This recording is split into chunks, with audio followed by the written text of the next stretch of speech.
10.6 inches long. Signs of limping. Male.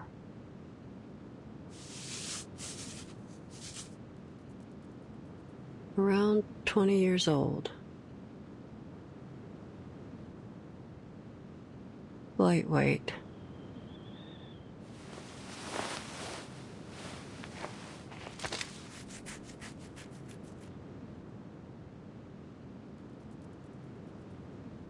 More sets of footprints here.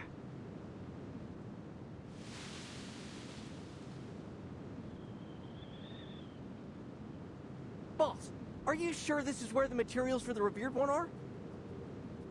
There isn't even a single trace of human activity here, let alone a market. I guess the only possible explanation is we're here for these plants, right? Of course not, you idiot. That's too bad. I'm great at harvesting plants. I'm a pro, see? Check out these calluses. Although my mom would probably disagree. Do you have any idea what these materials look like? It must be important, so we better handle them with care. Don't want to risk mistaking them for weeds, you know? I hope they're easy enough to find. With my leg messed up like this, I can hardly handle any delicate work.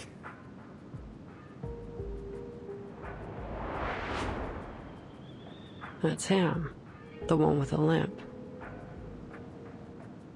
Sorry about this, man. But at least you'll see your mom soon, up there in heaven. What?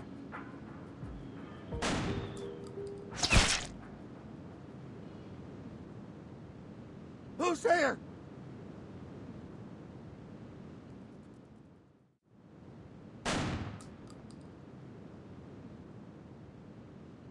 What are you waiting for? Get your ass out of here.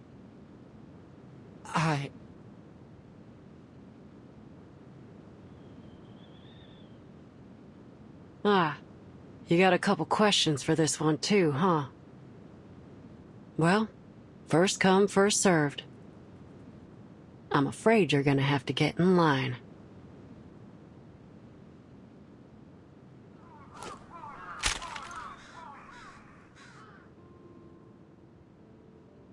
All right, here's how we're gonna do this.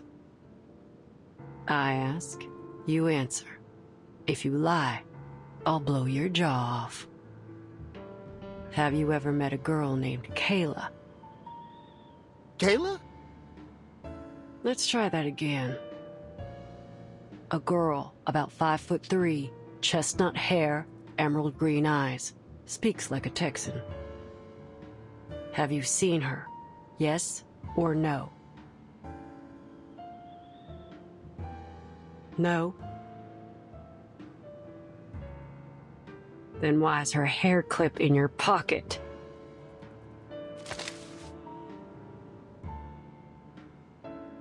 I remember. There's a girl, 5'3", chestnut hair. She's always carrying a basket. Her name's Kayla, too.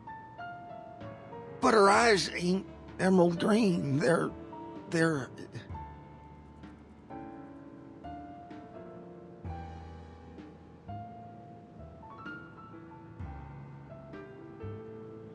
Tell me how you got this hair clip. The more detailed, the better. We just bumped into each other by chance. She dropped it on the road, and I thought my daughter would like it, so I...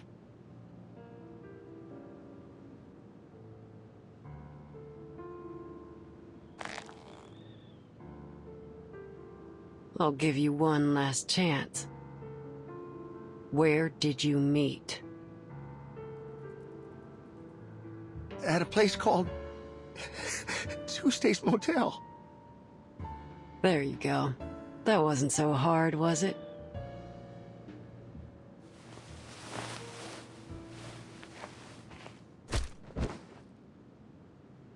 Next time, just spit it out. Save us all some time. Are you with the Foundation? The Foundation? Yeah. They hate the Foundation, you see.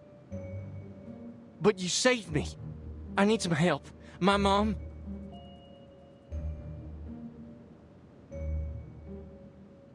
I ain't never heard of no Foundation. And I don't give a you-know-what about what's going on between you and them. Got my own matters to deal with. I'll leave him with you. Keep the gun. You figure the rest out yourself.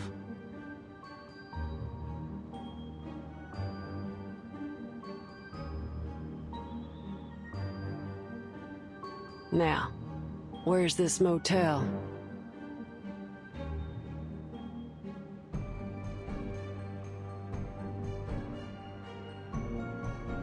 Listen, you saved my life, so I owe you one.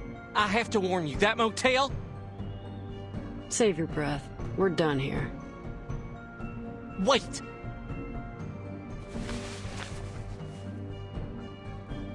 You're a mercenary, right? I can tell by your gear. I'm worried about my mother. If you see her on the road, please give me a call. Here's a photo of her.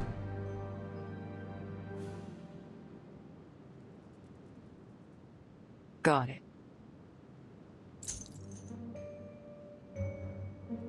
And here, my phone number. And listen, be careful.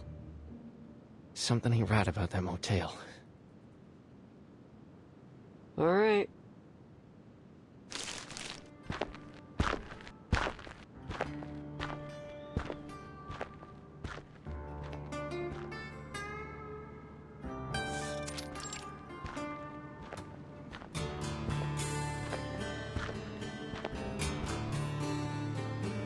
One sheep, two sheep, three sheep.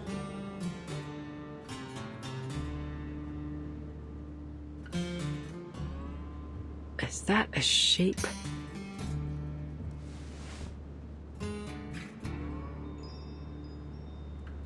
Two sheep, three sheep.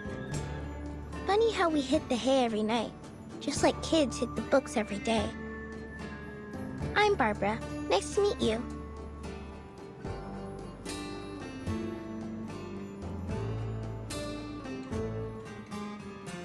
You're in my way, ma'am. I've tried waving and shouting at the drivers, but none of them stopped for me. Thankfully, pacing around the road seems to have done the trick. Listen, if you need a ride, here's my answer.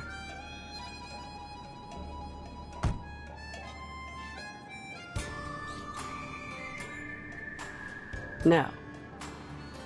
My driver left me here. Probably because of that scraping sound on the car roof. That scared him half to death. Everything happens for a reason. Destiny's brought me to the right place, I think. Could you give me a ride? I'm on a business trip, so money is no object. It ain't about money. Oh, a disappointing answer. But I understand. One must be vigilant. If you don't mind me asking, miss, what happened to your eyes? They're bloodshot. It's best not to drive with your eyes in such a state. You have a much higher chance of getting into an accident. That ain't none of your concern, Miss Sheep. See ya.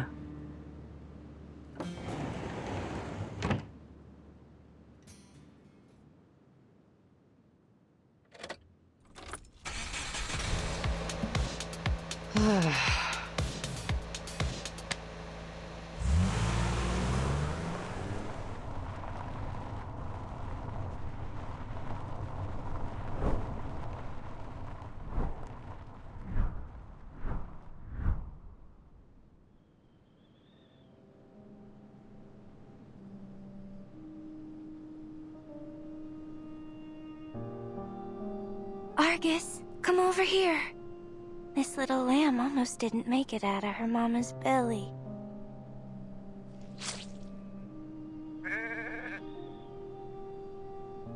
That's life.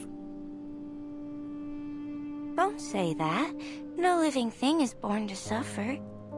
Look, it's already standing.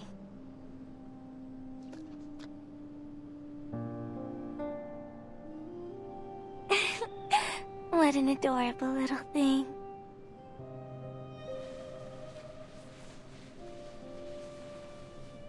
It's getting dark. We should take them back. Ain't no way they'll make it through the night out here with their mama hurt. And you can't see a thing at night.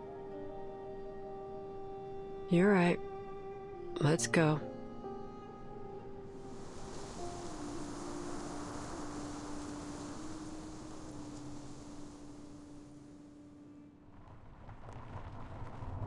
Screw it.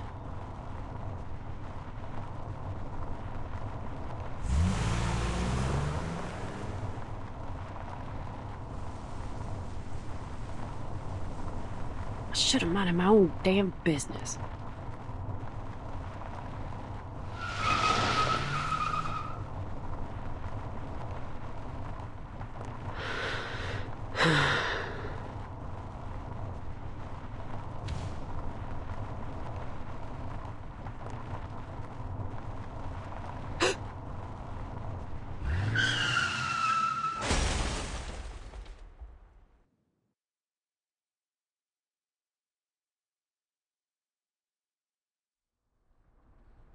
Before we left, TTT was telling me an urban myth about Texas. Huh, sounds about right. What's the story about? The story starts off in the typical way. A man was driving down a long Texas road when he saw a girl hitchhiking. He offered her a lift and a piece of chocolate. The man dropped the girl off at a cemetery and drove on. It was late at night, so he was hoping to reach his destination quickly. Soon after, he saw a funeral procession going down the road. The photo of the dead seemed familiar. Curiosity came over him, and he followed them to the cemetery.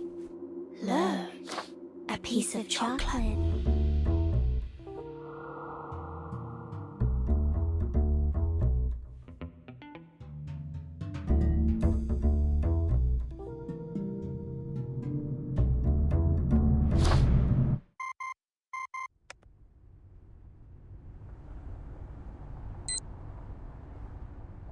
Give me a moment. I have to take this. It's from the Foundation. Timekeeper, this is an emergency notice. The Xeno base in Texas, USA has conducted a large-scale evacuation. Xeno has not yet responded regarding their actions. Should you encounter any difficulties on your trip there, please contact headquarters immediately. Understood. Despite these developments, your mission remains the same. Contact U2 editor Barbara, who was last seen near Route 77 collecting information, and find Erd's current whereabouts through her. Since U2 editors use a special communication channel, her current location is still unknown. We'll be in touch as soon as there's any new information. Any questions, Timekeeper? No. Thank you. All the best, then.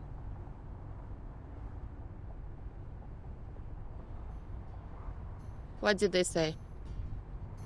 There was a mass evacuation at the Xeno base in Texas.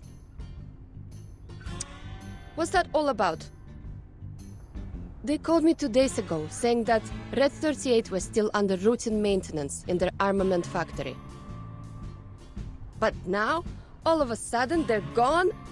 How am I going to get my Red 38 back now, huh? If they hadn't taken her away for inspection, we wouldn't be traveling in this little car, wasting all day on the road. The operator only mentioned an evacuation. It's still possible that some of them have stayed behind to keep the factory running. If you're worried about Red 38, we can take a detour there. It's in Chisos. The town isn't far from here. Hey, mister, can you take us to the cheeses? It's just a little detour.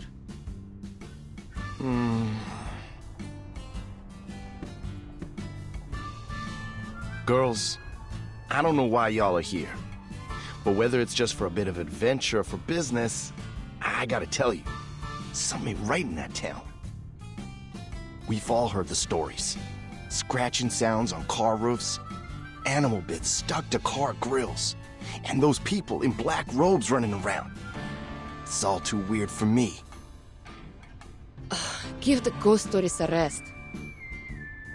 Look, if you're trying to negotiate a higher price, at least be a little smart about it, instead of trying to spook us with a few tall tales.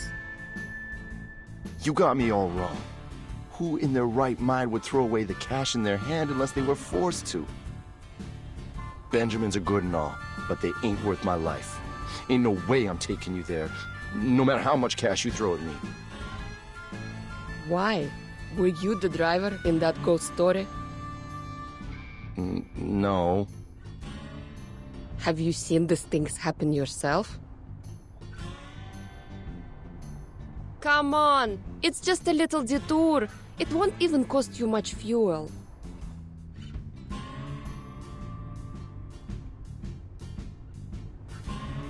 Sir? You see that? It's fogging up.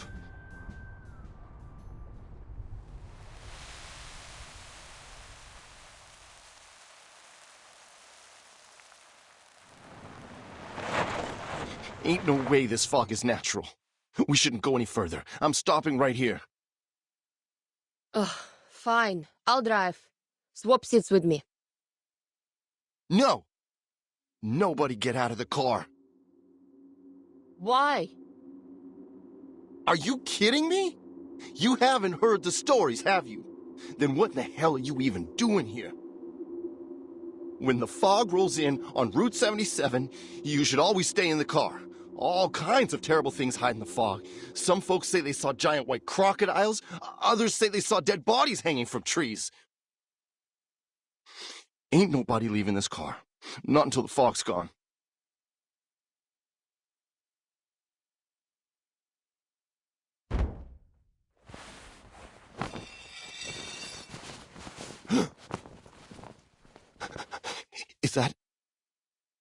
Is that?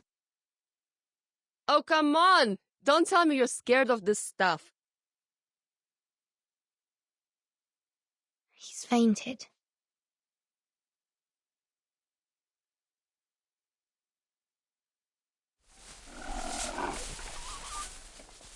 I see.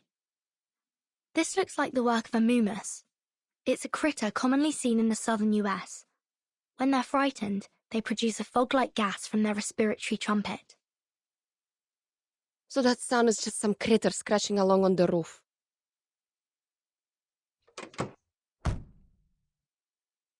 At this rate, I won't get my Red 38 back for another month. Well, I always wanted to try this. Help me move this guy, and you'll have to give up your passenger seat, Capitan. I know what you're thinking, but do you have a US driver's license? Or any driver's license at all, for that matter? What do I need that for? I can fly a broom and even do all those maneuvers. That takes more skill than driving a car, don't you think? Compared to flying, driving a car is child's play. Just look at the number of drivers compared to pilots in the world.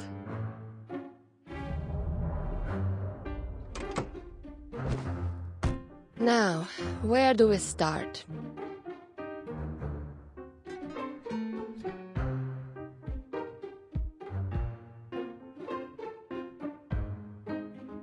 Start both engines. Keep the tachometer at 70%. Here's the nose wheel steering, the position indicator for the joystick, the throttle lever. And these are for the flaps. No, that's not right. We're in a car, not a flying machine.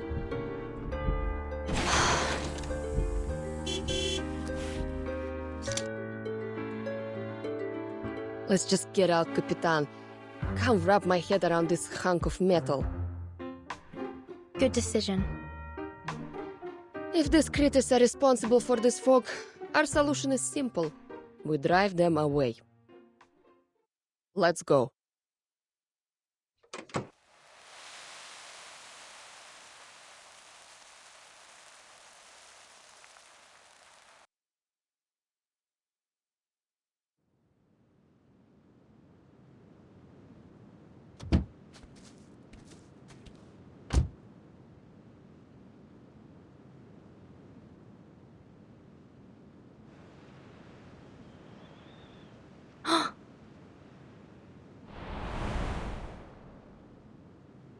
What is it, Capitan?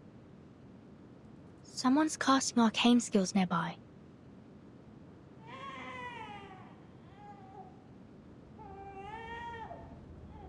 Do you hear that? Sounds like a crying baby.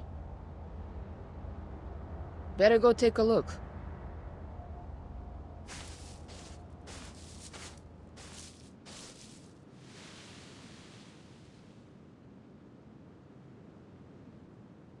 You know, a Texan soldier once told me about a notorious bandit back in his hometown many years ago.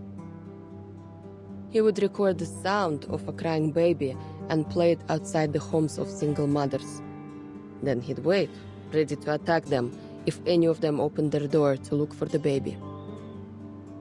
Yes, but the actions of one man don't negate all other calls for help. Of course not. It's just a reminder to be ready for anything. We're close now. Prepare yourself. Got it.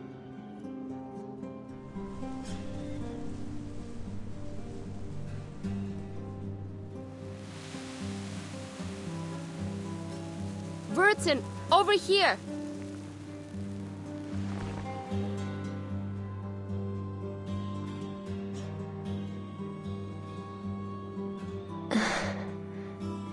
Hello.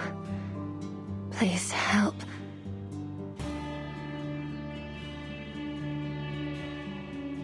Are you alright, miss?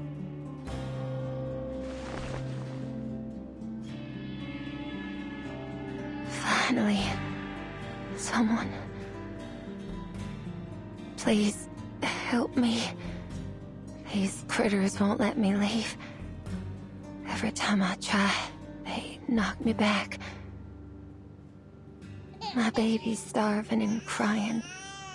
If you hadn't come, I really don't know what I would have done.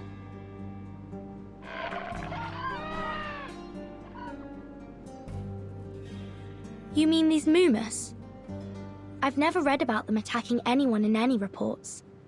In fact, they're known for being rather timid. Reports don't necessarily capture the whole story, Capitan. Look at them. They don't seem very timid to me.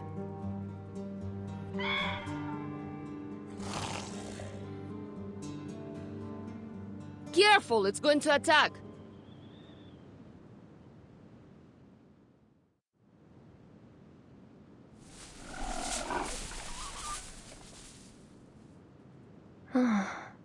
They always run off so quickly.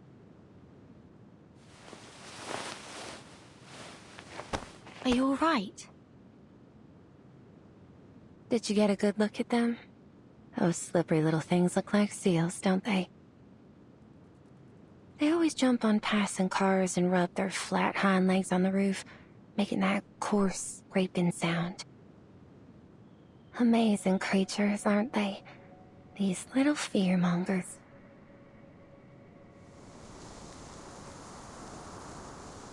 But they are, in fact, easily frightened. The slightest movement could startle them. That's why it's foggy all year around here. Many of my guests have trouble finding their way to the motel. Are you ladies looking to check in at the motel? Motel? Yes, Tuesday's Motel. If you're looking for a comfortable bed for the night, it's the place to go. Anyway, thank you so much for saving us. I owe you one. Excuse me? Are you the maid at Tuesday's Motel? Oh, I almost forgot to introduce myself. Folks around here call me Tuesday. Hey, Tuesday, over here. Hey, Tuesday, breakfast for one, please. Tuesday, Tuesday. Oh, ain't we all like horses? And our names like the rain's pulling at us.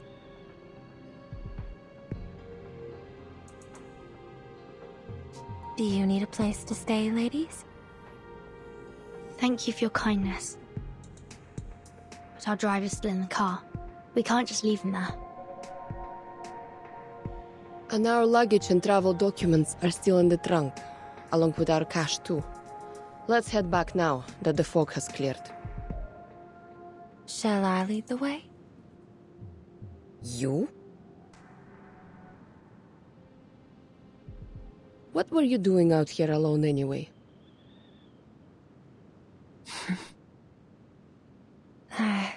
I was waiting for a guest. It's been 2 hours and they still haven't shown up. I thought, rather than waiting here, I would pay you back for helping me. I assume you parked near Route 77? Let me take you there.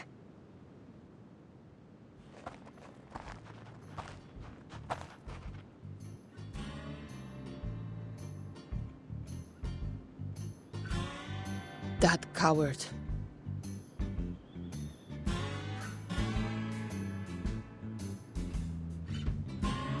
He just threw out our luggage and took off. How pathetic. At least he didn't take the luggage with him. Are you going to thumb a ride with all these bags? I'd advise against that, especially here. You've seen those movies, right? Bad things can happen on the road out here. There are a lot of smugglers around these days.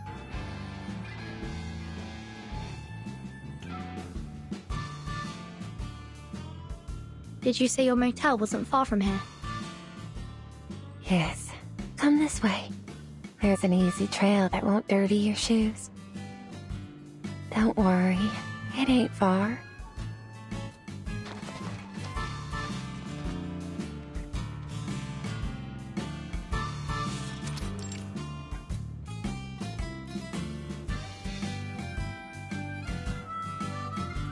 When night falls and the signs are lit, a weary traveler may find a comfortable place to rest here.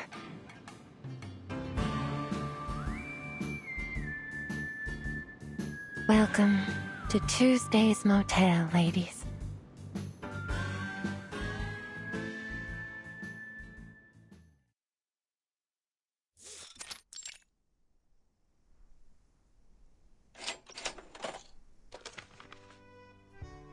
That'll be $25 altogether.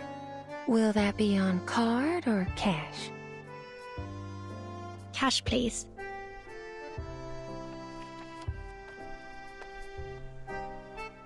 Hey, do you know if there's an armament factory in the town nearby? An armament factory?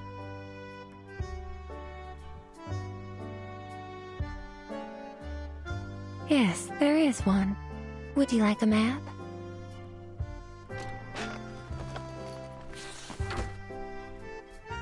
If you plan on visiting, make sure to return early. It can be a difficult walk in the dark.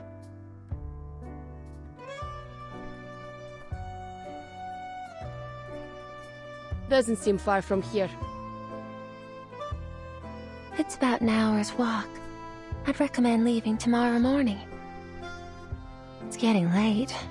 It's best not to be outside at night. Thanks, but I'm going right now.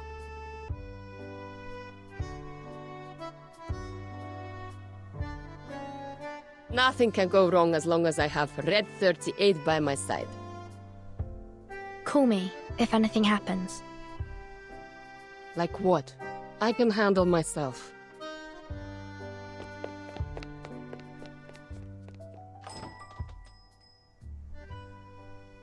Don't worry. She'll check in later. Here's your passport. Have you been working here since the opening of this place? Yes. How's business? Not too great. It's the off-season now. You don't seem too good at small talk. Is there anything you'd like to ask? I do have one question. Have you seen a sheep-headed arcanist around?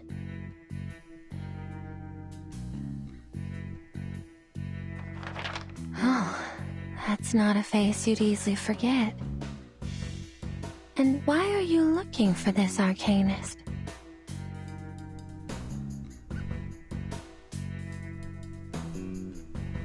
World peace?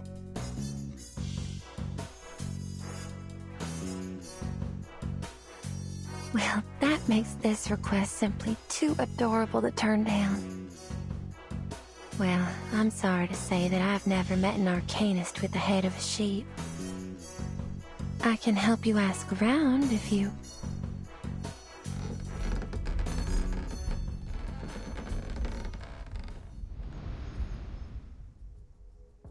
What?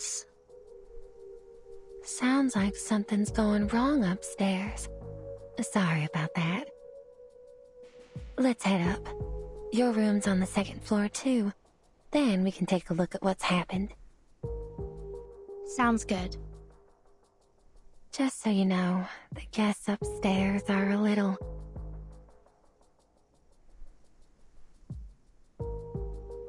Well, you can stay behind me if you like.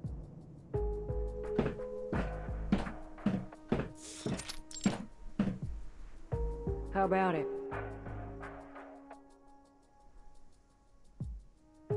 It's just a simple room swap.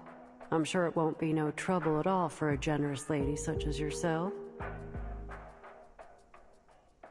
That's the guest staying in room 210. She arrived here the night before yesterday. She was injured when she came in. Seems it didn't take her long to recover. But I don't quite understand why she insists on swapping rooms with the other guests. If she does the same to you, please call the front desk. I'll do my best to help. Why didn't you offer her your help? She needs it more than I do. Oh, things don't work like that here, miss. Everyone has their own secrets. With the variety of guests we get, it's best to keep your mouth shut, or else somebody will shut it for you. Although there are fewer bounty hunters around these days, my advice is to stay quiet if you don't want any trouble. Especially if you're dealing with an armed mercenary. You know how things like that play out down here in Texas, don't you? Understood. Or do you have something else in mind? Is your room bigger and better than this one?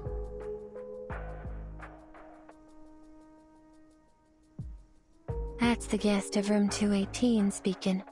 She too is a young lady like you.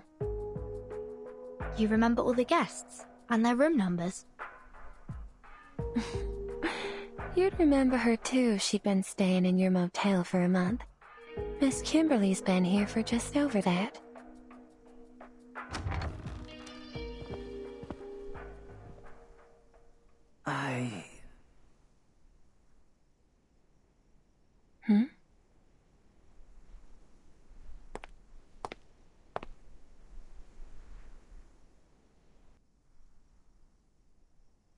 Mirror. The mirror. Mr. Stefan, are you coming out for some fresh air?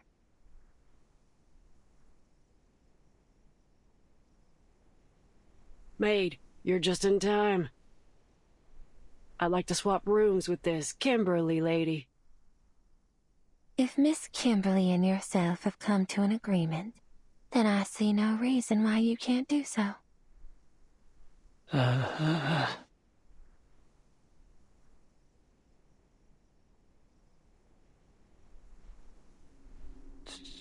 Timekeeper? Have we met?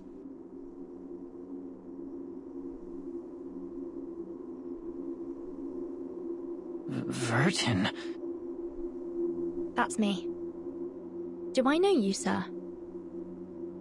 I saw you in the newspaper. The newspaper, that vacuum bomb. Did you see the explosion? You must have, because you made it happen. You dropped the bomb, you murderers. But have any of you been brought to justice? No, not a single one. Instead, you were congratulated and given medals. Revolting. Disgusting. Why were you rewarded for murder?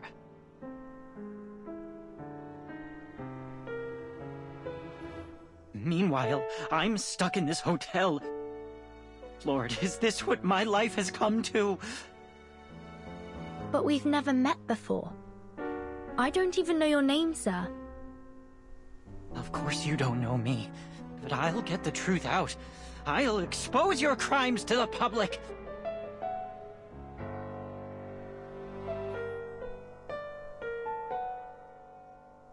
That rotting woman in the tub, that sheep-headed monster, and that one inside the mirror.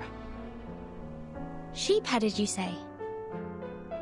Wait, sir.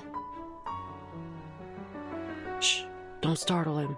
He's totally crazy. I should have known it was all fake! If they're giving out medals for killing people, then I should have one too. That shiny medal. It should be mine!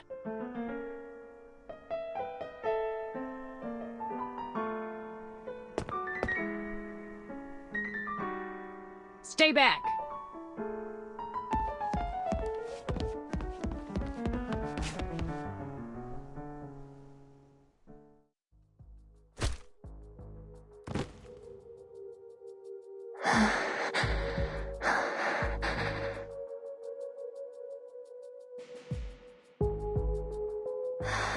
I'm ever so sorry about all this, Miss Vertin.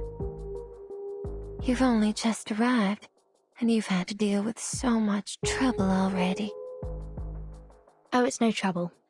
In fact, I'm glad that we came here.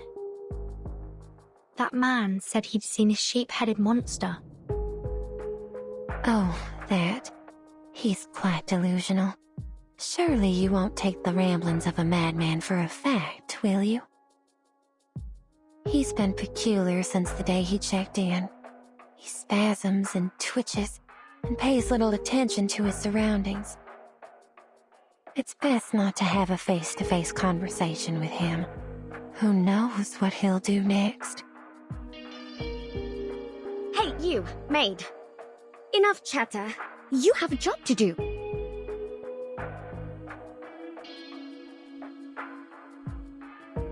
I've accepted the offer this, Miss Argus made. What's next? What should we do? Apologies, Miss Kimberly. I'll be with you in a moment. Could the both of you wait for me at the front desk? The rooms need to tidy up before they can be occupied. You may take a rest on the couch in the lobby while you wait. Miss Vertin, I'm afraid I'll have to leave you here. Do you mind going to your room alone? Not at all.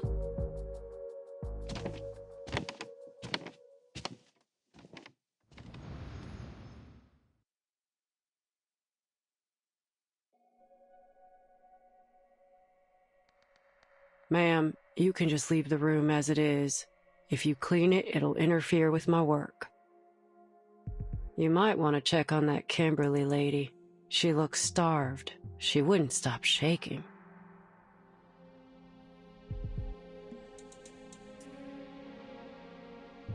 Oh, Miss Kimberly, would you like something to eat? I'm fine.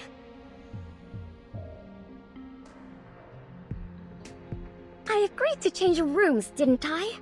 Why are you two still mocking me?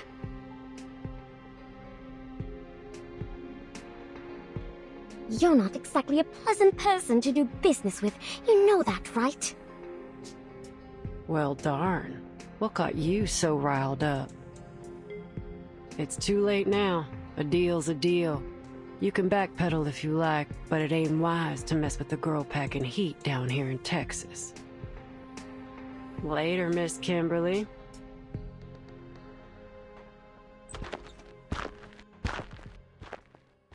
Her arcane skill.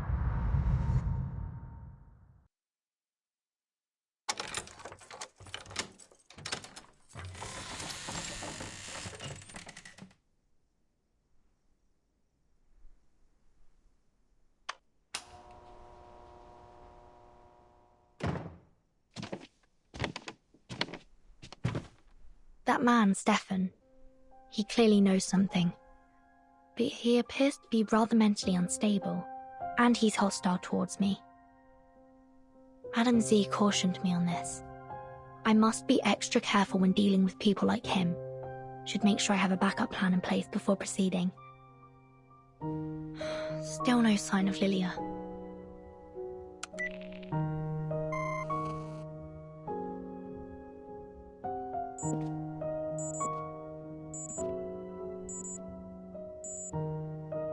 Did she get in trouble?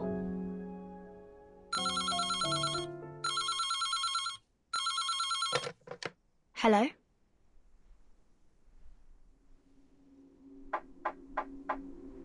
Hello?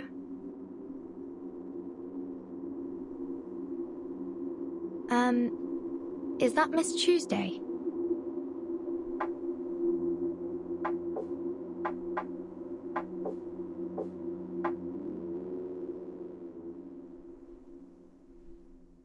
Oh, I think I know what this is. That's an R. E. S. P. O.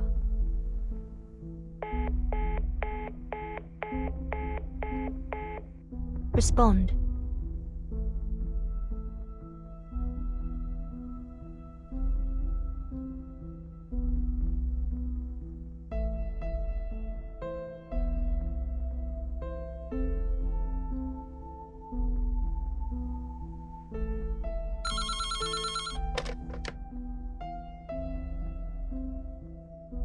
Hello?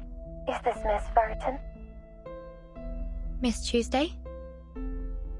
Yes. I have an announcement for you. There's a service outage going on in the area.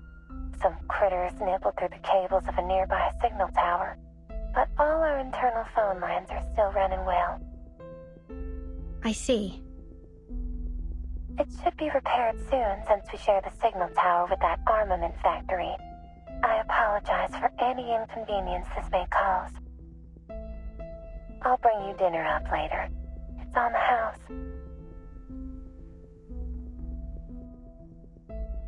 There's something I want to ask you. I received a phone call earlier.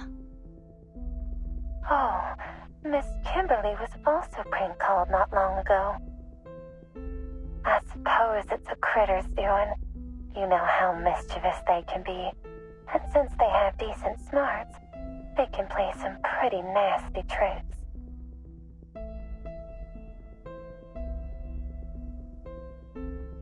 I don't think that's what made the phone call. Well, Miss Burton, this is what I understand to be the truth. Is there anything else I can help you with? I'm good for now. Thank you.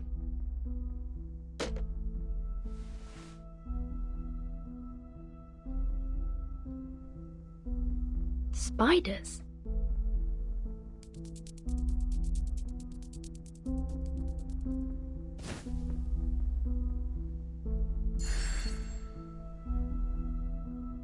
Is that an arcane array? The pattern's familiar. I've seen it somewhere before.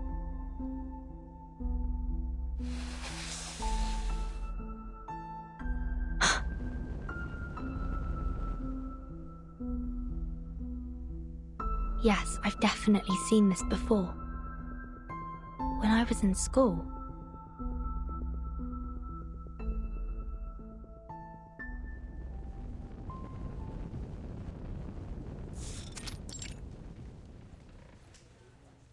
This is an extremely dangerous array, one that you are prohibited from using. It can go easily beyond the caster's control. We study Arcanum and tame it for our use. But once its power surpasses our limits, it is highly likely that it will lead to our own destruction. I need you all to remember that. It'll be in your next exam.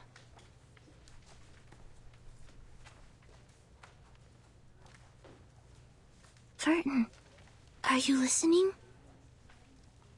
The instructor just said it'd be in the next exam. If you like, you can check my notes. Oh, thank you. My mind was somewhere else. Why have they made it a key point of the exam if we can't even use it?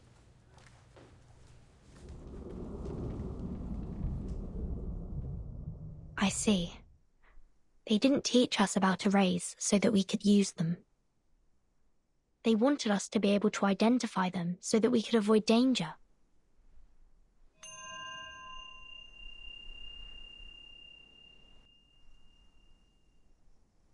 It's highly likely to cause an explosion or other severe consequences if I act too hastily. Lilia still hasn't come back. I must find someone else to help.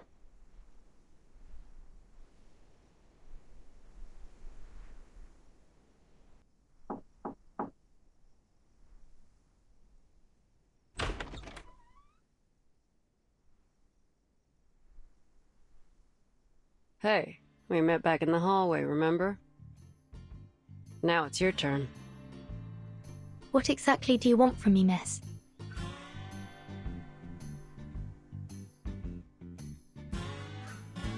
Well, it's simple.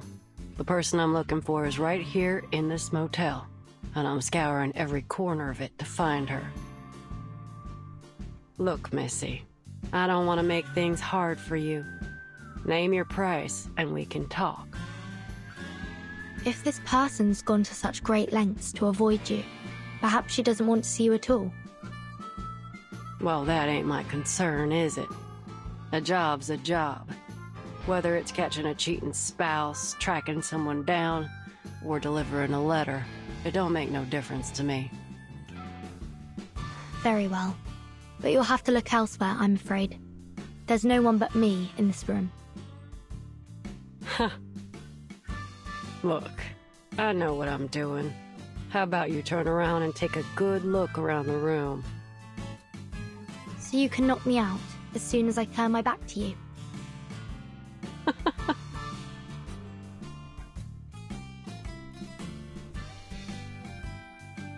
Missy, if that were my plan, I wouldn't have spent all this time talking to you.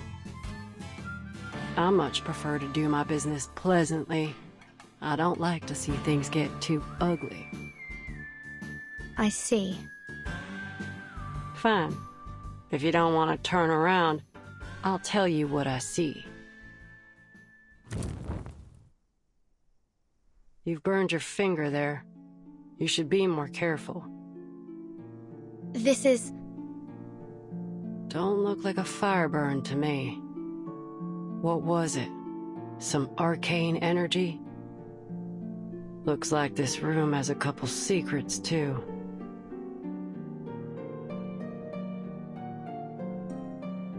So you touched an arcane array, and its power burned you. How's that for a guess? Pretty close, huh?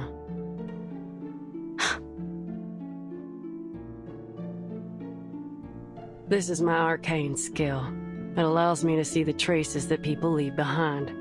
That's how I get these jobs, you see. Ain't nothing happening that don't leave a trace. If there ain't no trace, then it never happened. I came to your room to look for evidence, not a person. I see. You want to know whether the person you're tracking has been here, right? Now we're talking. Before I let you investigate the room, I have one more question. You take jobs from people nearby, don't you? Of course. It's obvious, ain't it?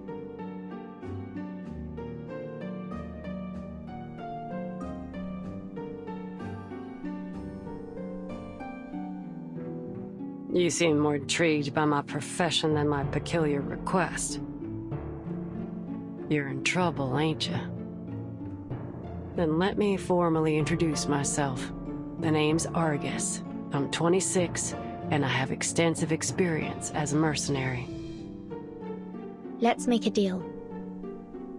You may search this room all you like, and I won't say a thing. But in return, I'd like your assistance in my own investigation. How, exactly? Can you tell when that array on the cupboard was drawn?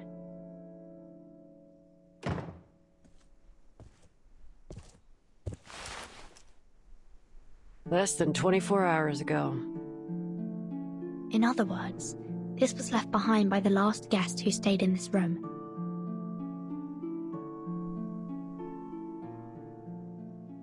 Can't say for certain.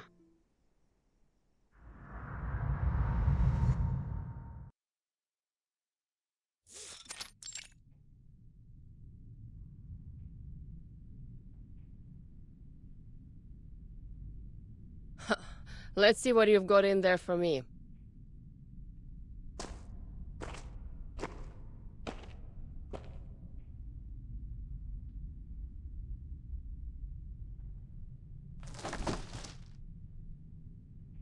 Hey, buddy!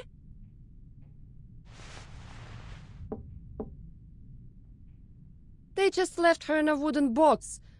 What kind of safekeeping is this? Anyway, I don't have much time. I'll settle that with them later.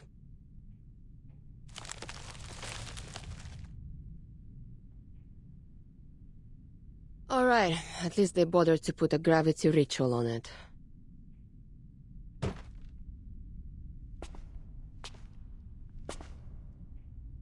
Are you also preparing to evacuate?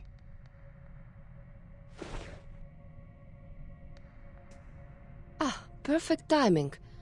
Are you in charge here?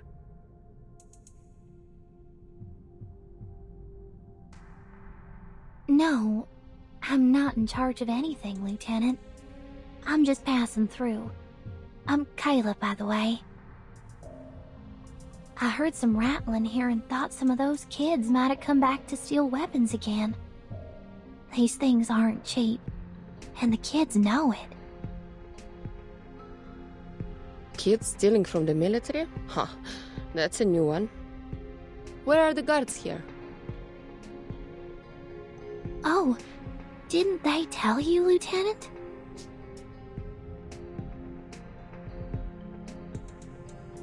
The army stationed here started evacuating a month ago. There aren't many of them around these days. Evacuating?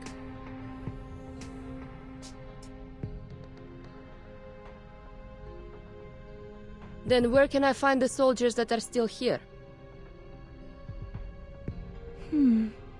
You're new in town, right? Did you see a bar on your way here?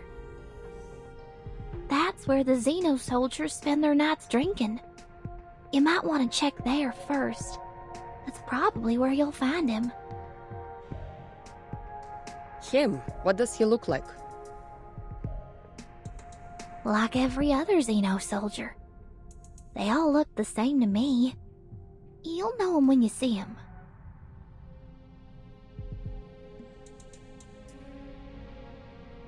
But I have to tell you, the bar doesn't like outsiders. Have you heard of the Order of Enlightenment? It's an occult society, very active these days. They were preaching in this town just a few days ago. Today is their day of prayer. And, what does that have to do with me? The bar you're going to is where they gather to pray. That's all I know. If you're going up there, please, be careful. Huh, Thanks.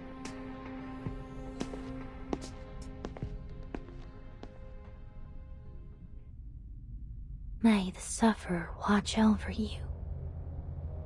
Great sufferer, by your decree, the glory of former days shall grace our present path.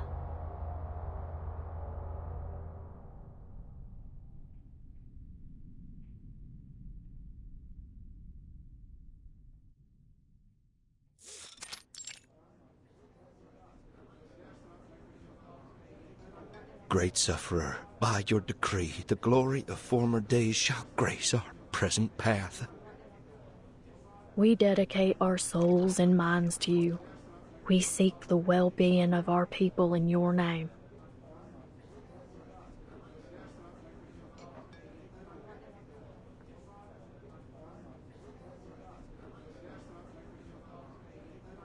May the sufferer watch over you. Under the grace, may our cups overflow. To the sufferer! To the sufferer!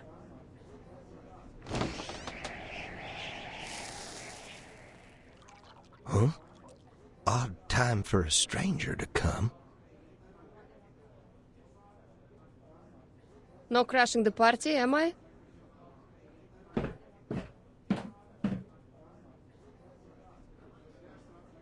Napa Valley, Californian Red, Kentucky Whiskey. Ha! There's a lot of good stuff here. 1 vodka, straight. The best you got. It ain't business hours, lady.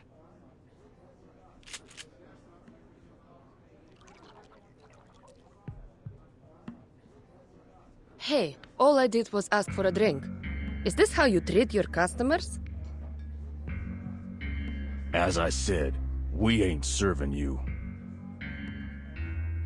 Why? Don't you have vodka? Fine, I can settle for whiskey. Have to learn to take what we can get, eh? You ain't getting that either. Seriously? You don't have any whiskey?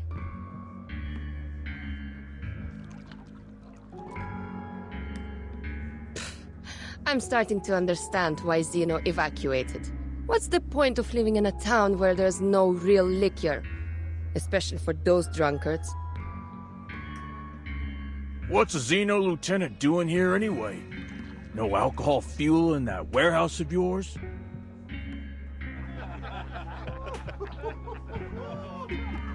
Huh. You sure have some interesting drinking habits down here. But I'm curious. What did the sufferer promise you to make you all change your faith? I mean, that's quite an achievement, especially here in Texas.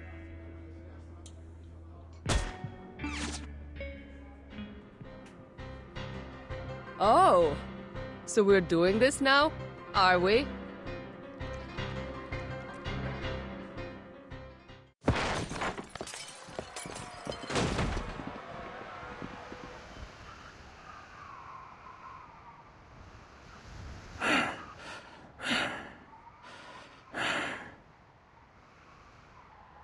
Look, I don't care what you're doing here. Just tell me where that Xena soldier went.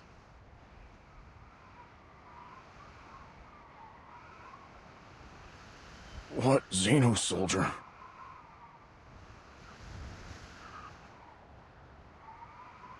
Don't play dumb with me.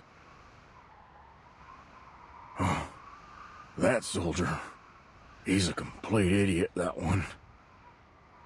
It's obvious that Xeno has abandoned him, but he insists that they left him here because they believe that only he could keep the warehouse safe. Why are you looking for him now, if you decided to ditch him in the first place? Listen, I can tell you guys aren't the biggest fans of Xeno, but that has nothing to do with me. I'm just here to get my stuff back.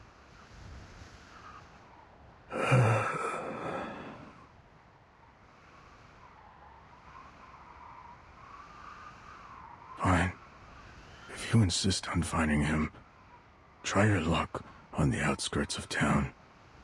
He might be drinking there. Thanks.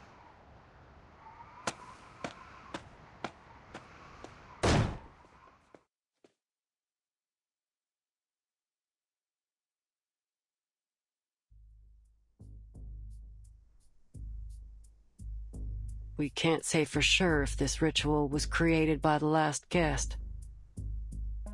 Fact is, you can find all kinds of unusual markings in this motel. Most of them less than a month old. Very recent indeed. The maid said that there aren't many tourists these days, so my guess is that a group of skilled arcanists have left their work in every room. Based on the markings I've seen so far, there were about 3 to 5 people in this group. And was there a sheep-headed arcanist among them? Well, that I don't know. What I can say, though, is that there was a sheep living in here. I saw some hoof prints on the hallway floor. It looked like someone had stayed in this motel with a sheep. Sounds pretty odd, but I suppose it ain't too strange given the local farmland. But I'm sure this will catch your attention. What? We all know that sheep walk on 4 hooves. But the hoof prints I saw were different. They were small and delicate, and most importantly, followed the movement pattern of a human, judging by the trail. The owner of the hoof prints was about the size of a slender kid, maybe 5 feet tall.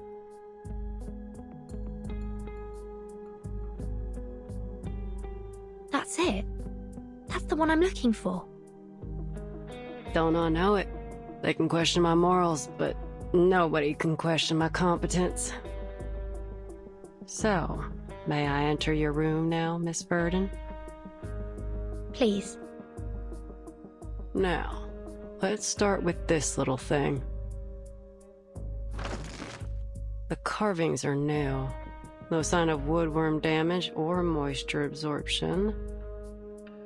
These splinters along the edge are extremely sharp.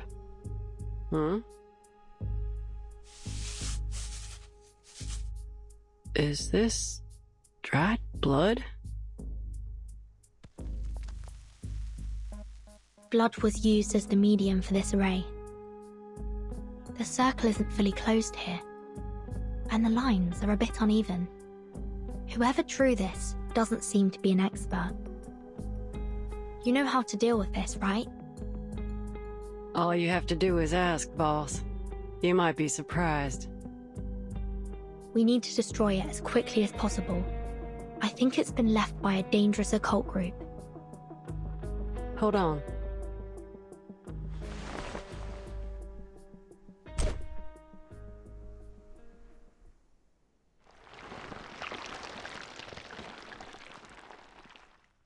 Is that blood?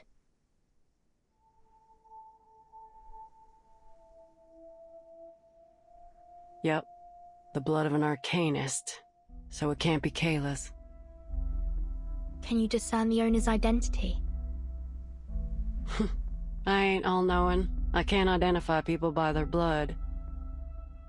No, I'll need more than just blood to find out who was here.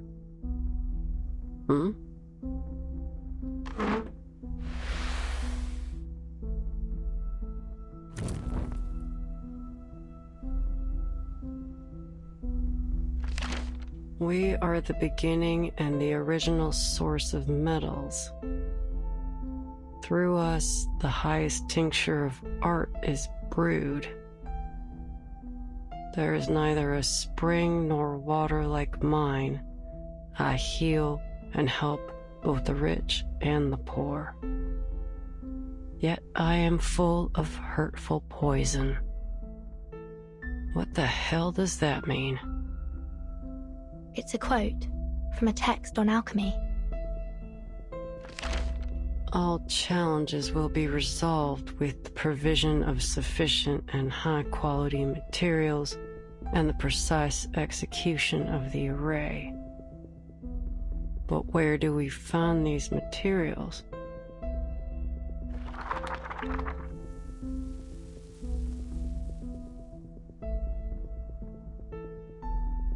What was once sundered shall reunite.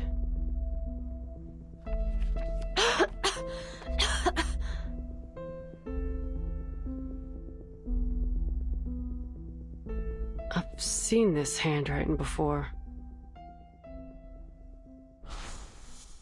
And here, my phone number.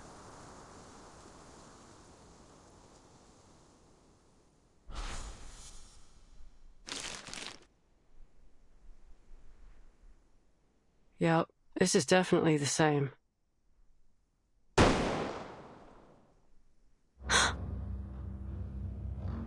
That sound. It's a Flying Arrow M1903 pistol.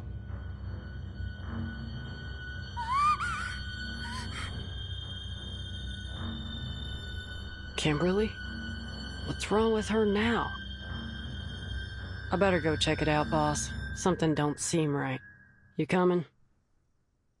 That Kimberly must have run into something.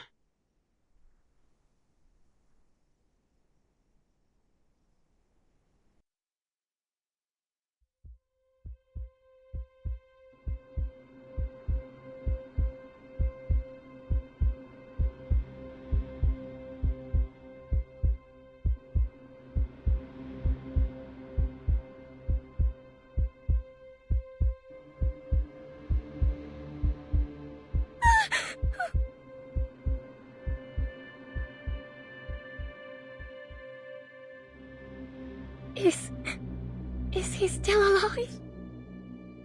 Just when I thought you couldn't get any dumber. Is this a suicide? He pulled out the gun and shot himself in the head. His brain splattered on the walls and flowed onto the floor.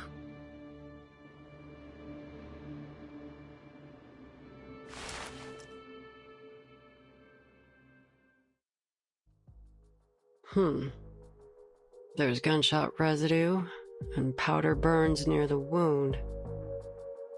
Gunpowder particles on his fingers.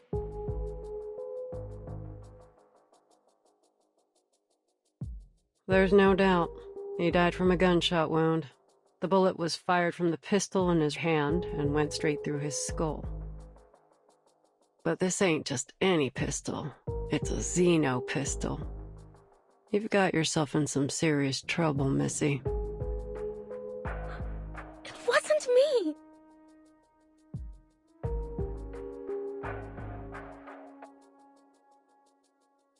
I'm just an innocent, sad, terrified girl who just happened to pass by.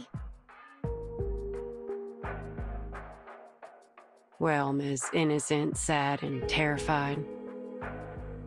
If you want to prove your innocence, start by telling us what happened here. And mind you, I will call you out if you lie. The evidence here will tell me what's true and what ain't.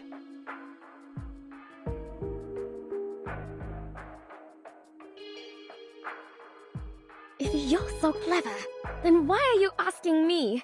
Just figure it out yourself.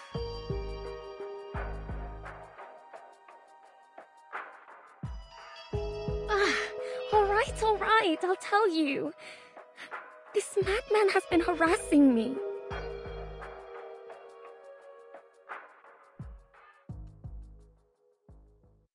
Ever since I moved into this place, I'd often seen him pacing around in the hallway. Day and night, he'd stomp around out here. He didn't care if anyone else was trying to sleep. I thought he must have had a lot on his mind, like he was troubled or something. So I asked him what happened.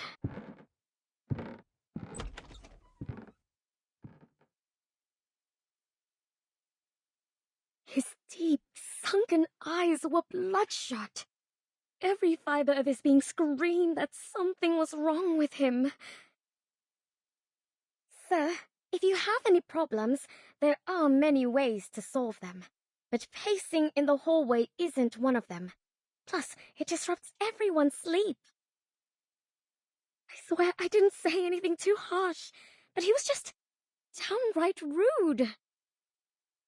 Get the hell away! Get out of my face! Excuse me, That's pretty rude, you know. I had no desire to argue with the madman. Thankfully, the maid intervened when she heard what was going on. I have no idea what she said to him, but eventually they came to terms. He stopped pacing the hallway from then on. That was a relief. I'm sure the other guests would agree. That maid can vouch for what I've said. Ask her yourselves. Not long after, I found a letter from Stefan on the floor of my room. It had been slid under my door. In the letter, he apologized for his behavior.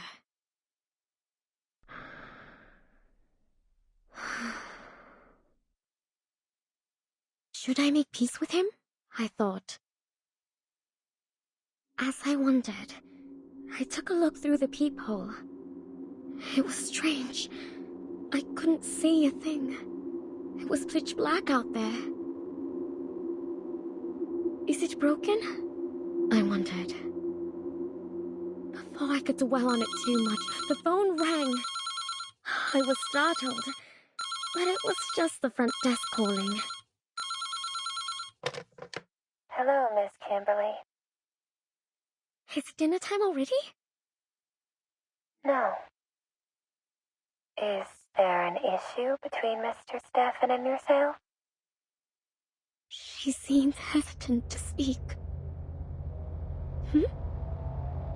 I know it's not my place to ask, but the situation is a little concerning. Mr. Stefan is standing at your door, his face pressed up against it, so I just want to confirm that everything's all right between you two.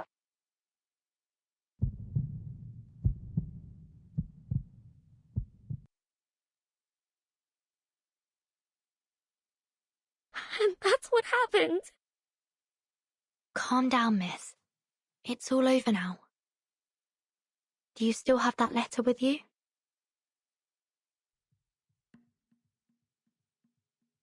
Who'd hold on to that? I threw it out right away. It's somewhere in that bin.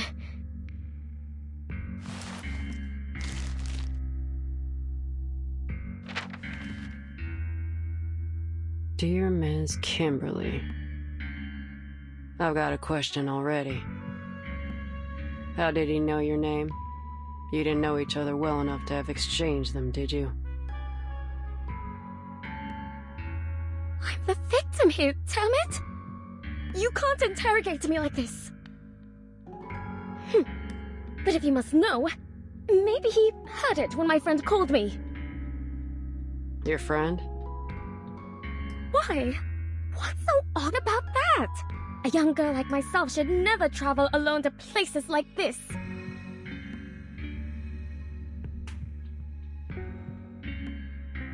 I need someone to make my bed and prepare my clothes and, most importantly, I need to eat. I wouldn't even be here if I weren't looking for...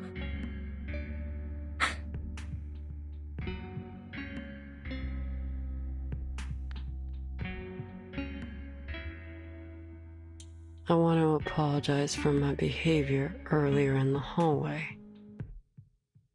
Looks like a perfectly normal letter to me. No hints that this is from a man on the verge of a mental breakdown. If you won't take my word for it, go ahead and ask the maid. She was there. She can vouch for me. Please, we weren't accusing you of anything.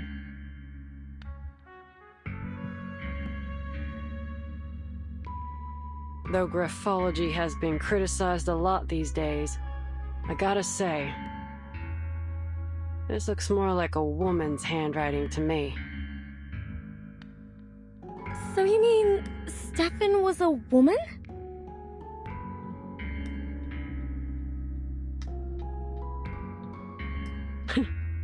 You still with us, Missy? What I'm suggesting is that Mr. Stefan didn't write this letter, but a woman did. But that's just speculation. Chances are Mr. Steffen's handwriting was just a little feminine. I'll keep this letter for now. Back to my questions. If the story you told is true, then why are you at the scene of his death? Did you go looking for him, even after all the weird things he'd done? I was hungry, okay? That's a good enough answer for you? I can't just starve myself! Hungry? If I remember correctly, the motel offers room service. And you get 1 free meal a day, so even if you ain't got no money, you have enough food to get by. What do you know?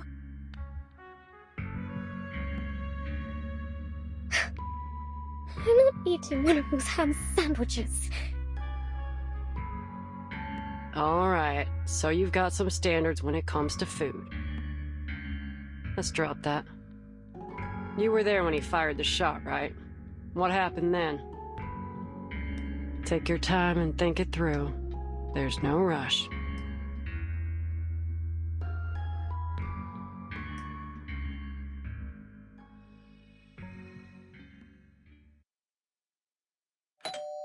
About 15 minutes ago, he rang my doorbell. I thought my friend had returned from town.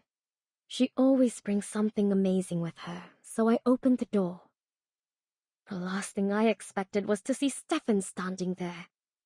Who'd have thought that he could get back on his feet so quickly after the beating he took?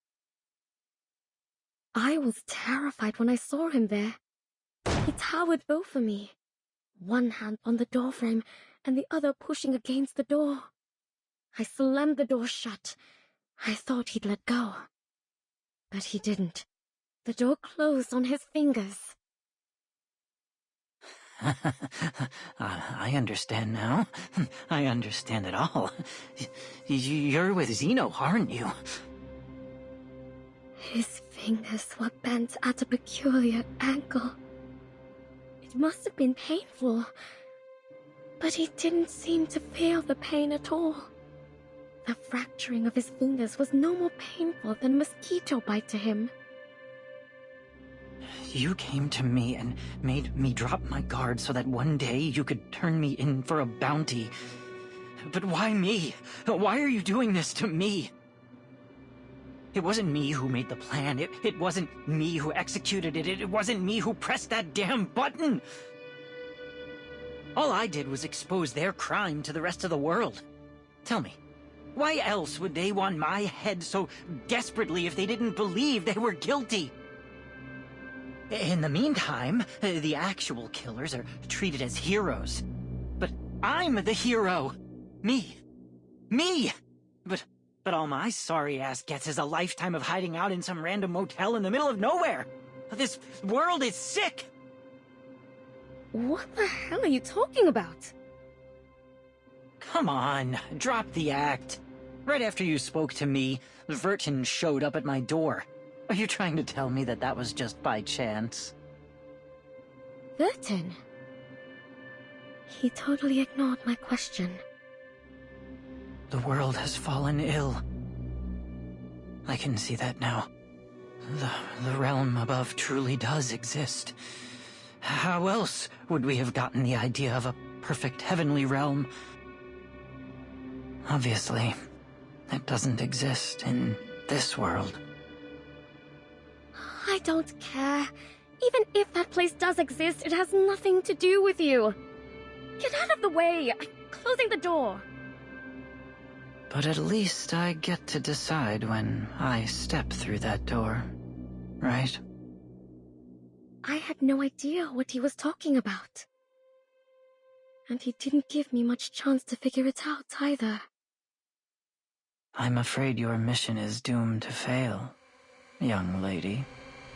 In that moment, a smile of relief came over his face, and without a moment's hesitation, he pressed the pistol against his temple and pulled the trigger.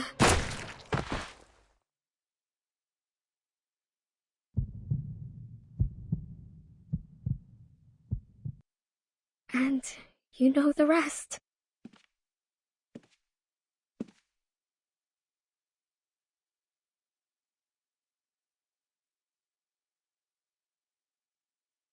What's going on in here? This man killed himself. Oh dear. There's blood everywhere. It'll be a lot of work to clean it all up, and with the weather being so hot, the room will soon start to smell. All the carpets have to go.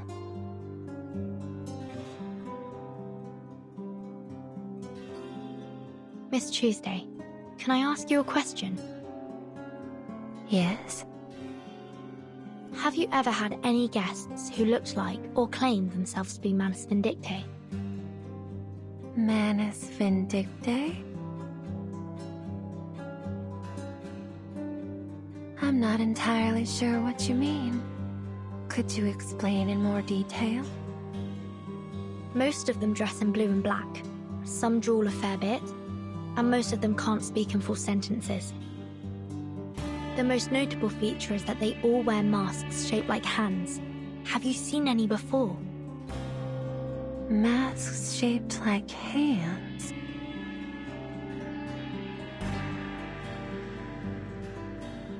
No, I've never had a guest who wore a hand-shaped mask.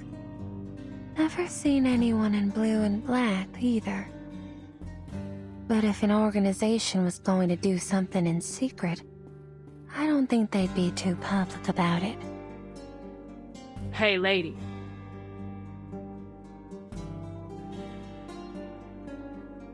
Take me to his room.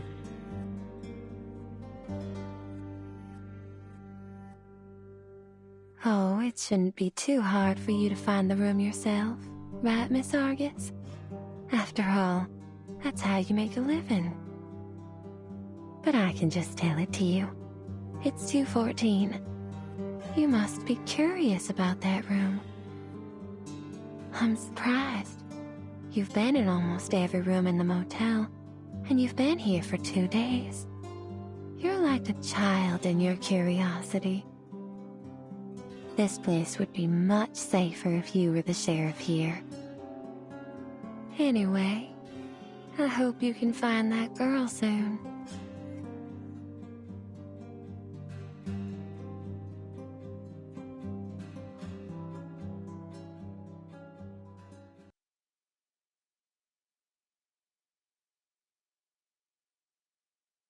Why do you want to go to Stefan's room exactly? Is it related to our investigation? Well, of course, boss. I'm here looking for Kayla, just as you're looking for that sheep-headed... What is it? That arcanist you're looking for. Is her name Barbara? You know her? Yep, we met. On Route 77.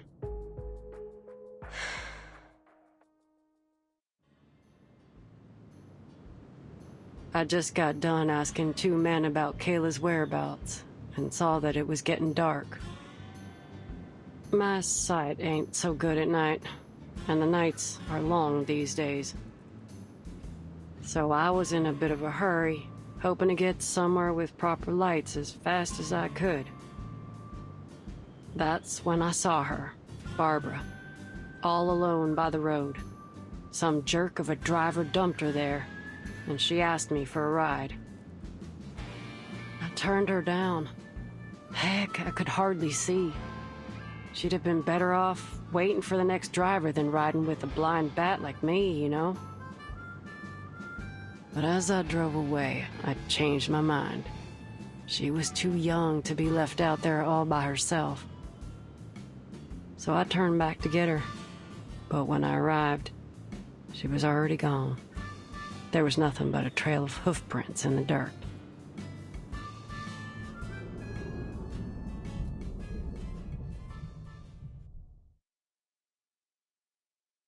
When I got to the motel, I saw those hoof prints again. I gotta say, I was kinda relieved to see them. At least she made it here safely. And is she still here? Well, I've never seen any hoof prints leaving the motel. But that don't mean she's still here. You gotta be mindful of what your mind picks up and what might slip you by. It's easy to ignore other evidence when what you've seen already fits your hypothesis. That being said, it's still likely that she's somewhere in the motel. All right. Then let's look for her. It seems we're in agreement. To room 214. 202. 203.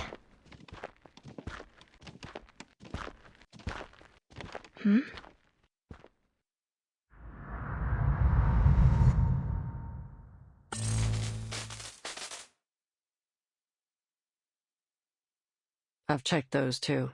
Ain't much in them. Argus, did you see a red door just now? A red door?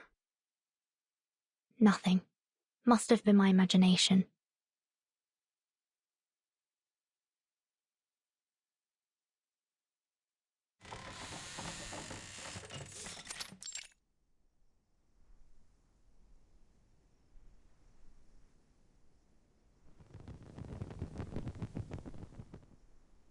Are you all right? Can you still see? Don't worry about it. Ain't the first time this has happened. This eye issue runs in the family. It's the price we pay for having our arcane power.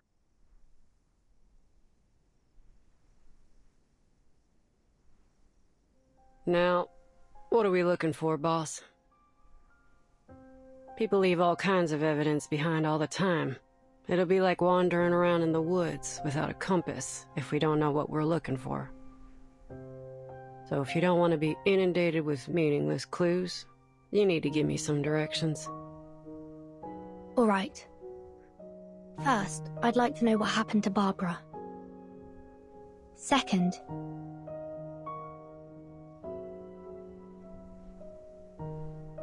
whether Manus Vindictae has been here, or anyone from that Order of Enlightenment. And last, about Mr. Stefan. The pistol he used was a xeno-military weapon, and he seemed to know about my relation to the vacuum bomb operation. It's likely that he once held a high rank within the xeno-military.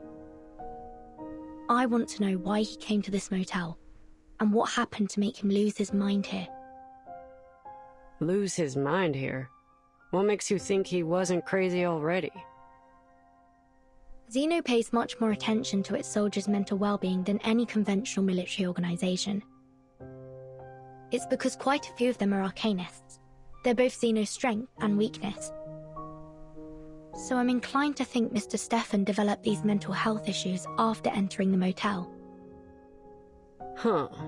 Is that so? I gotta say, I don't know much about all this military institution stuff. Right, so here's the plan. First, locate Barbara. Second, look for any signs of Manus Vindictae or the Order of Enlightenment. And third, find out how poor old Stefan lost his marbles.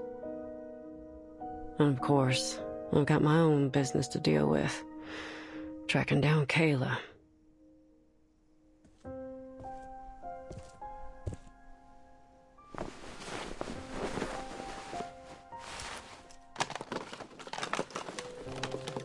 Hey, boss.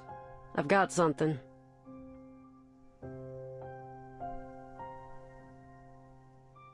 These footprints are from a spider. Looks like the little guy went back and forth along here quite a few times.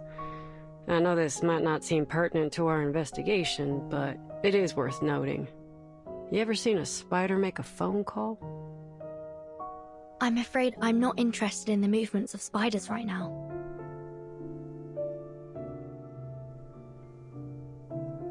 Come on, boss. Loosen up a little.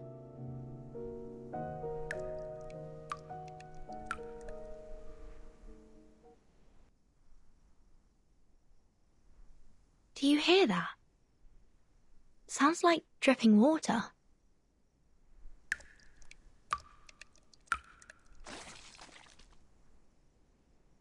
I'm sure it's just the motel plumbing. But...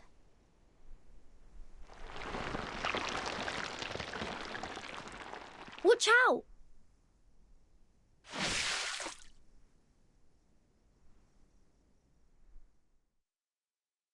place is definitely more than meets the eye. I'm with you on that. There's just too much Arcanum-related weirdness going on here. Never seen so many arrays in a motel before. But we've only found one. In your room, yeah.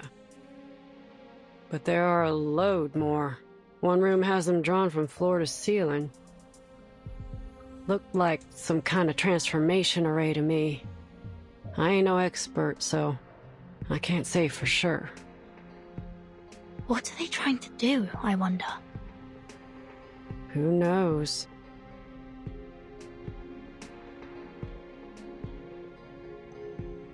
Oh, boss. You might be interested in this.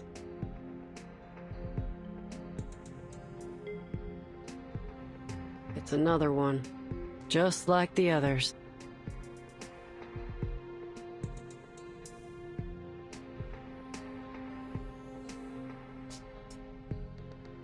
I've seen this before. It was also drawn in that parchment notebook. This is indeed a transformation array, but it's not in its full form. They were trying something. Check it out.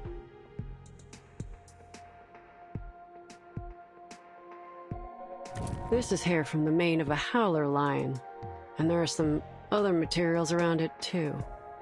Not exactly sure what they are, though. They're too finely ground. But one thing's for sure. Someone held a ceremony here, and for some reason, it didn't work out for them. This is important. The Foundation needs to know about this.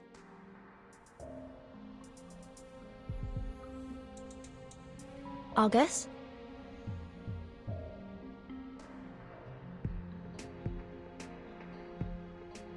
This is Kayla's hair. She was here, in this room. Or at least someone who came into contact with her.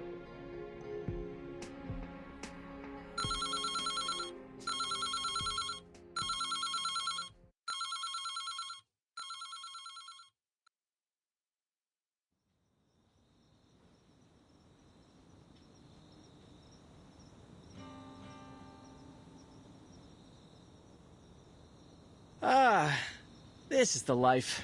A warm, beautiful night, a cold drink, and no one but me and the stars in the sky. Maybe I'll just lay here till morning.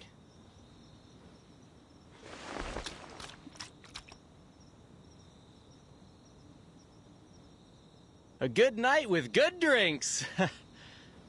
I wish every day could be like this.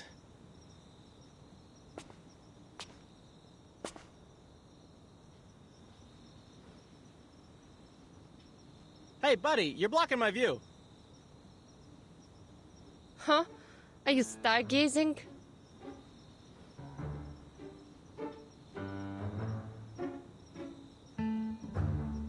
Has anyone ever told you that you sound awfully like Lieutenant Lilia? The rider of Red 38? Heard of her? No one can fly like her. Of course.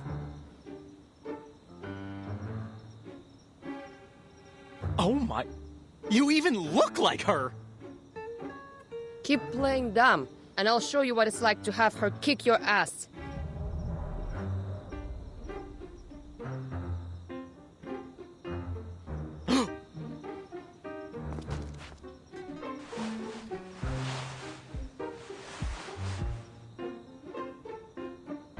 Lieutenant Lilia! Airman First Class Andreas, at your service.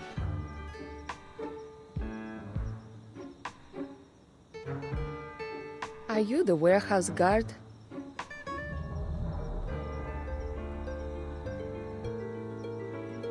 Yes, ma'am.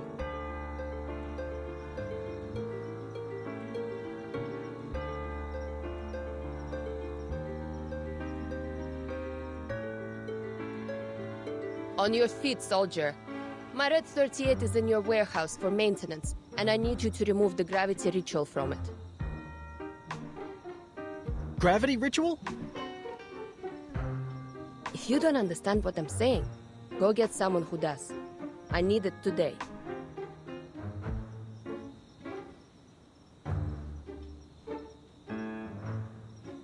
Oh, right. The gravity ritual. Yes, I know.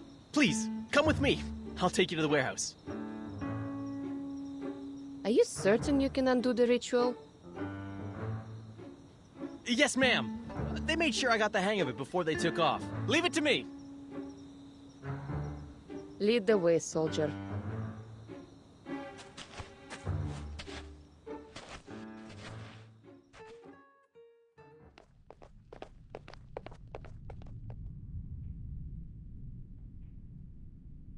Open it.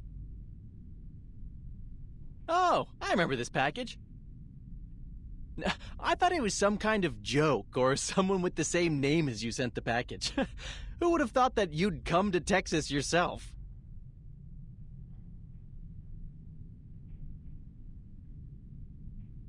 Hurry up, soldier.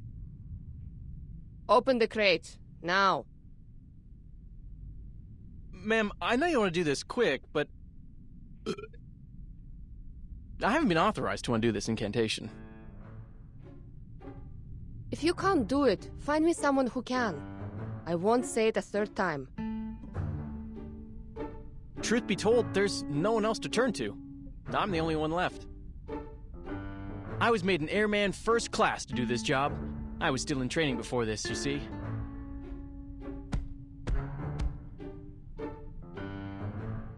The others were either transferred back to headquarters or just left.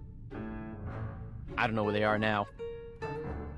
But since they entrusted me with such an important task, I'm sure I have a bright future ahead of me.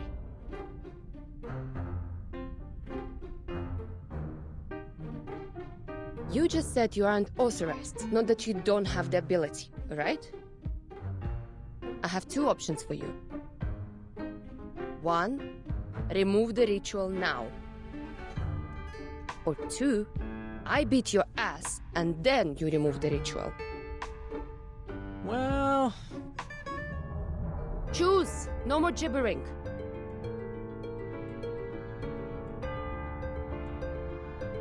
I picked the second one. Huh?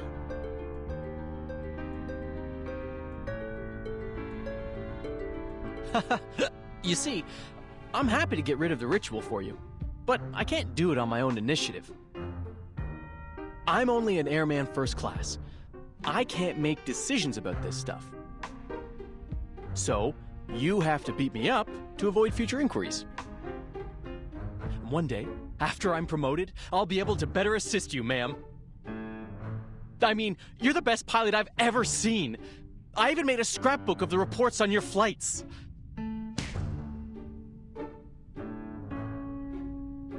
All right, no screaming, soldier. Let's do this.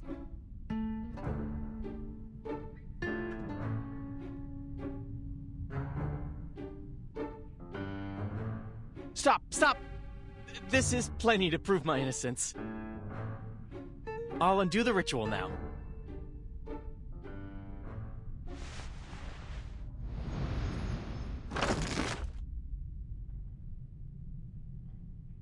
Oof, you almost blinded me there.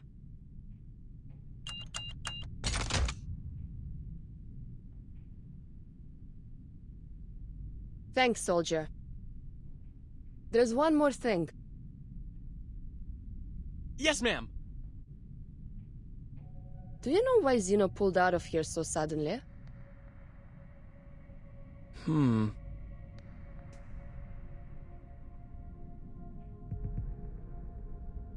They said it was an order from the top. The top? And that's all I was told. But word is, it was because Admiral Igor got real mad about the video leak of the vacuum bomb. But that's just a rumor. Ever since the evacuation, strange things have started to happen. Such as? We started getting visitors from this group called the Order of Enlightenment. And now the farmers have stopped tending their fields. The cattle and sheep have been abandoned in the wilderness. All the townsfolk do now is go to these gatherings, hoping that the sufferer will bring them eternal joy. I don't know who this sufferer is, but he ain't doing any good here. Where do those people stay? In the town? It's a ways away, I think.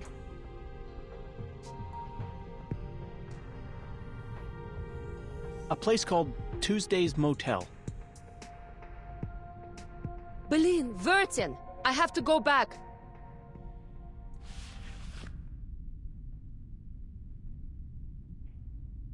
Let's get out of here, girl.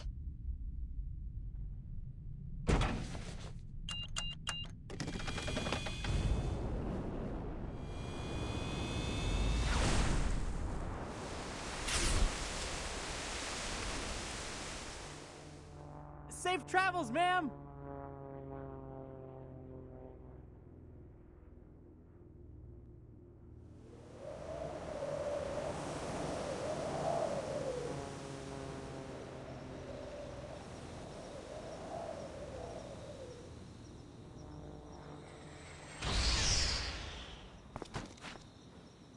Choose this motel.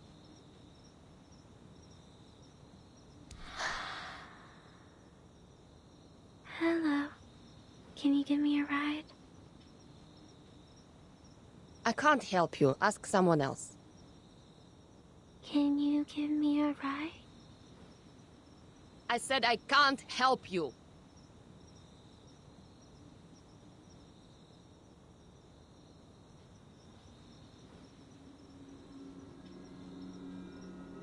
Oh.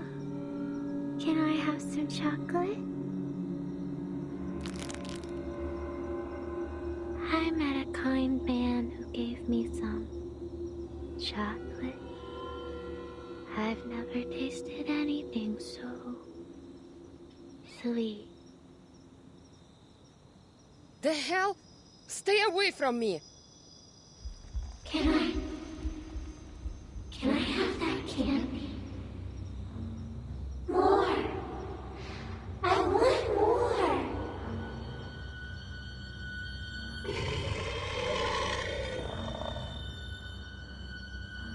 Stop asking me for candy! This isn't Halloween, idiot!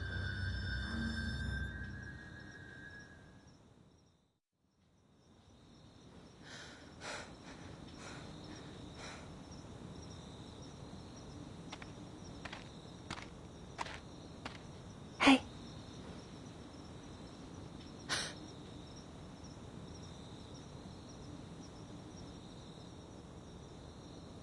It's you. Are you all right? You look pale. You shouldn't sneak up on people like that. I could have hurt you. My apologies. But you're safe now that you're at the motel. No need to be frightened.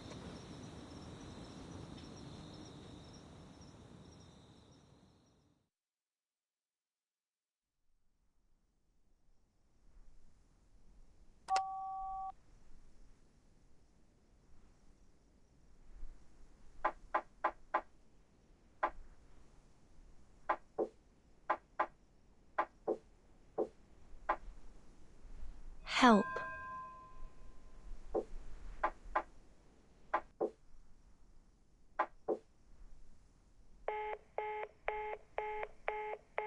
B-A-A. Is that the sound of a sheep? You noticed it too, huh? Ain't no way that's a human on the other end.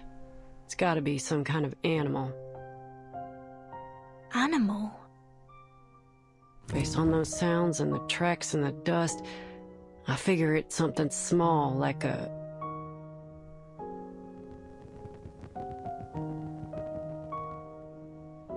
One sec, boss.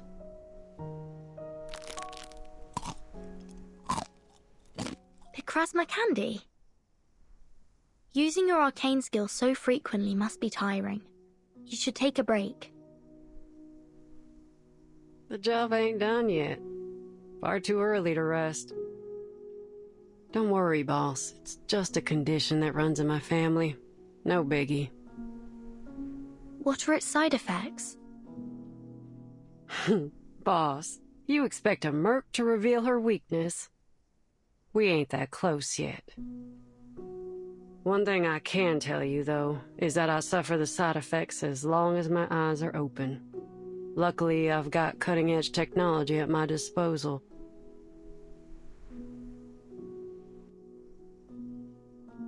They're safe, efficient, and most importantly, satisfy my sweet tooth. They may be called candy, but they're actually medicine and ought to be used following medical instructions. You should know that. Give me a break, boss. What do doctors know about my life? I use these candies whenever I need them. Ain't that the whole point? But...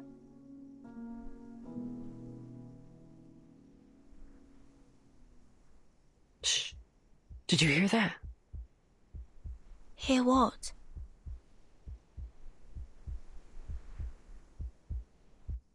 A heartbeat. Right outside the door. Someone's eavesdropping on us.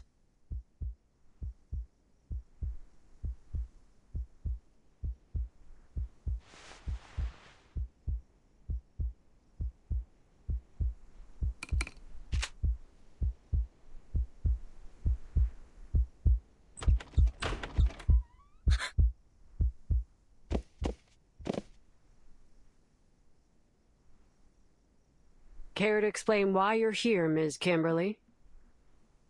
Just how obsessed are you with Mr. Stefan, huh? Even now, after his death? Oh, no, it's not what you think. I was just looking for my toy and it just so happens. Toy? You know, it ain't my style to point a gun at an unarmed person. But sometimes you gotta do what you gotta do. Especially when they're speaking with a forked tongue. 5. I told you, I was just looking for something. 4. Are you joking? Why won't you believe me? 3. I didn't. 2. 1.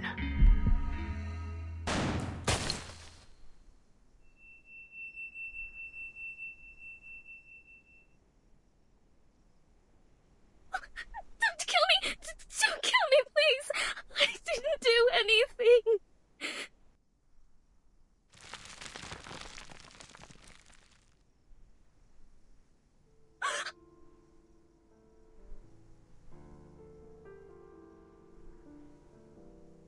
I saw the name Kimberly in Matilda's report. I thought it was just a coincidence, but now I realise it wasn't. Miss Kimberly, you're a member of Manus Vindictae, aren't you? I swear, I didn't do anything wrong. All I did was follow my partner like the people in black told me to. Who's your partner? I'm hungry. All the time. So hungry. Oh, how I envy the likes of you. You can store your food in so many ways. You have enough bread and water in your barns to last an entire winter. Your pastures are full of meat and dairy products. But my food... I promise, all I'm trying to do is get back what I lost. There's no need to be afraid. We won't hurt you, as long as you tell me the name of your partner.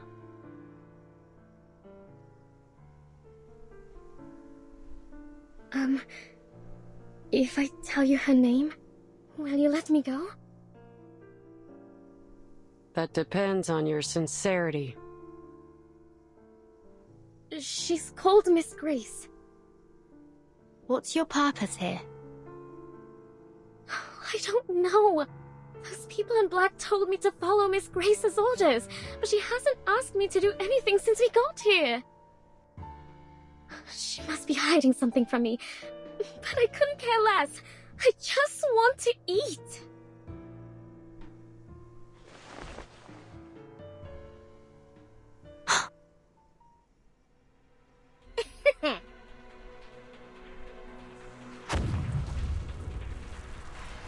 You annoying little brats can catch me in your dreams. She's casting a teleport ritual. Argus, your assistant. We can't let her get away.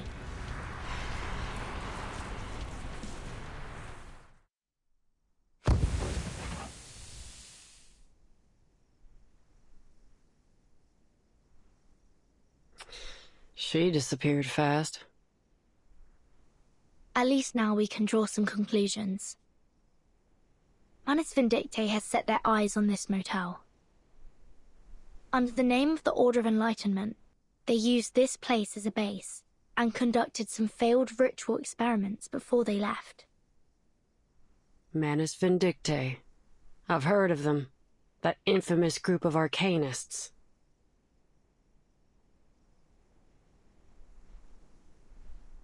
If Kayla falls into their hands, things won't turn out well, will they? I wouldn't worry too much. They usually only target pure-blooded arcanists. Alright, that's a relief. Kayla's bloodline is 100% human. But why would Manus Vindictae choose to come here specifically? What are they trying to do?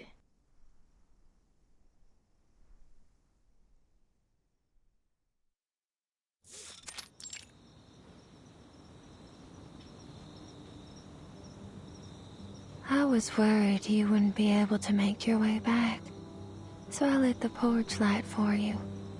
Oh, but how annoying that these moths keep fluttering around. Cut the crap, lady. Where's Vertin? Take me to her. I rarely turn on this light. My baby never gets lost, you see. But a young, spirited child such as yourself always needs a light to lead the way. Am I right? To the weary traveler, this light is a shelter. To a child, it's a mother. And to you, what does this light mean to you? No matter who they are, people need a light to shine through the darkness, to chase away their fears. Don't you agree? Are you a member of the Order of Enlightenment? Order of Enlightenment? Oh, you mean those troublesome guests? Guests?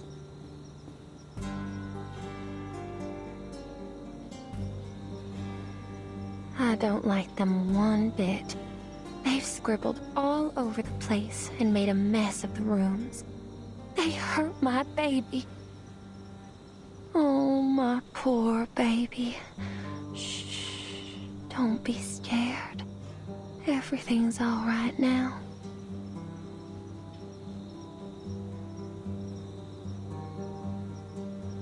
Are they still here? Oh, of course. They made an offer that I couldn't refuse. After all. How much did they pay you? Oh, you are naive, my sweet child. There are countless things in this world that money can't buy. A traveler can't buy the sudden appearance of a hotel at just the right time. A crying child can't buy the comforting embrace of their mother. And I can't buy that thrilling satisfaction brought by sweet darkness.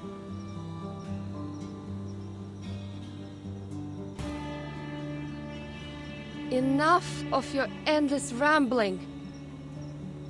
I can't waste any more time talking to you. I can't...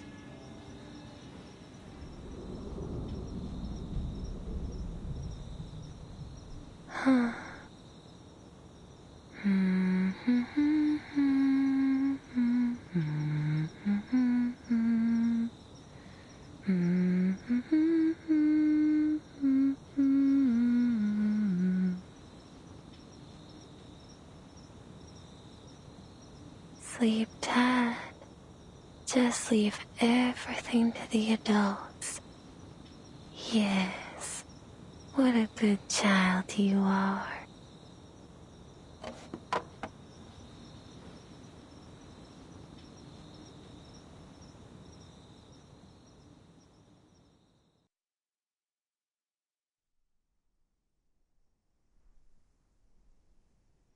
Found his medication prescription, and oh, is this his notebook?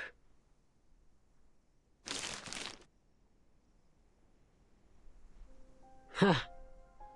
Just as expected, boss. This motel ain't what it seems to be. Ain't no way that letter was written by Stefan. Take a look. The writing in this letter is delicate and slender, while the writing in this notebook is total chicken scratch. Even a blind person could tell they're written by two different people. Stefan didn't write the letter, so it's very likely that the person who sent it wasn't Stefan either.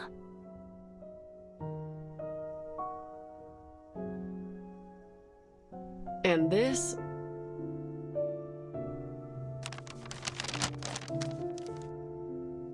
Ugh, I hate numbers. I'll leave this one to you, boss.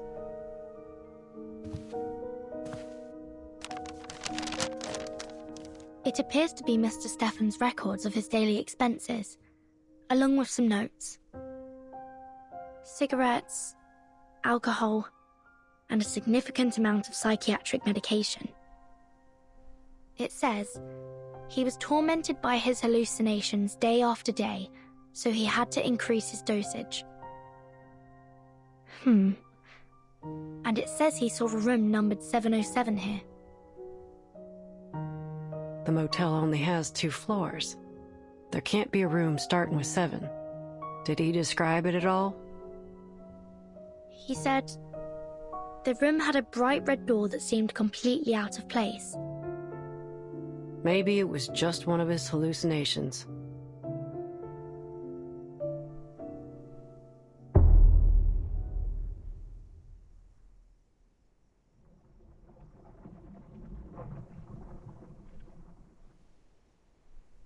No, it's not that. He also saw all kinds of things. A pair of twins in the hallway, long hair hanging from the ceiling, and he saw Barbara, but assumed she was another hallucination.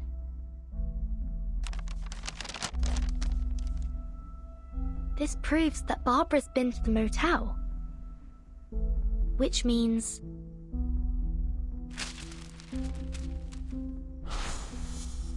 Well, I'm sorry to say that I've never met an arcanist with the head of a sheep. I can help you ask around if you...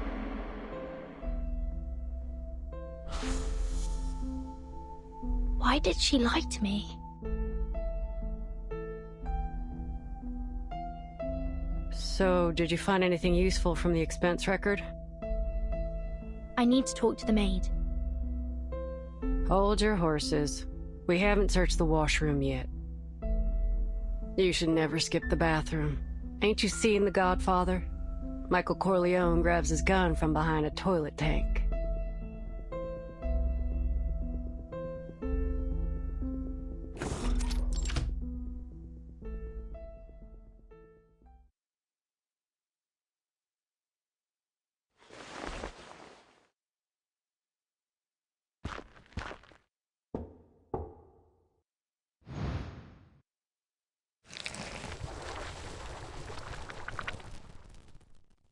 Argus, Argus, you've come to me.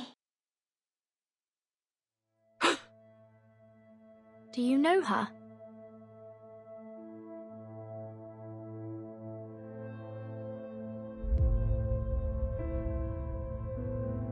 Argus!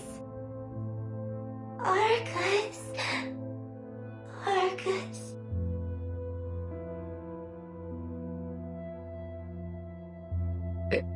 It's not possible.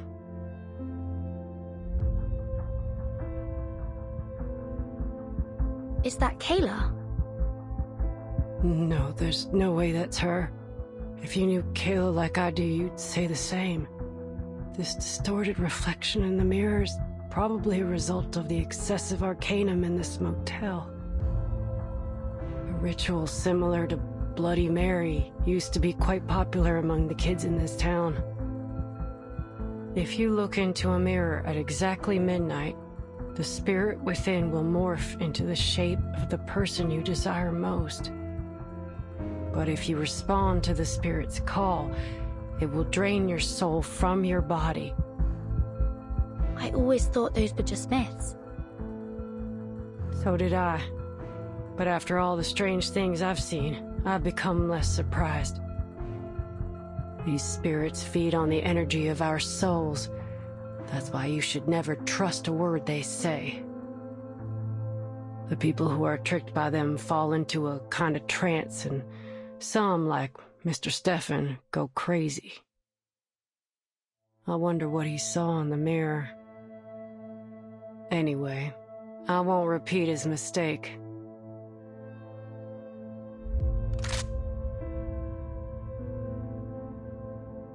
For mercs like me, the deepest despair ain't external danger, it's internal hesitation. If some pale imitation makes me hesitate so easily, then how can I claim to be able to protect others? You've got to be able to stand your ground. A cunning criminal would use every excuse to defend themselves in court, and a scheming spy would wear all kinds of disguises to gather information on the enemy. That's why we've got to stay sharp. When it comes down to it, we only have our own two legs to stand on. Mercs ain't philosophers. Once a merc starts pondering morals, justice, and ethics, they're digging their own grave. For a merc, the mission objective is the only thing that matters. Overthinking don't bring nothing but disaster and destruction. That's why it won't fool me.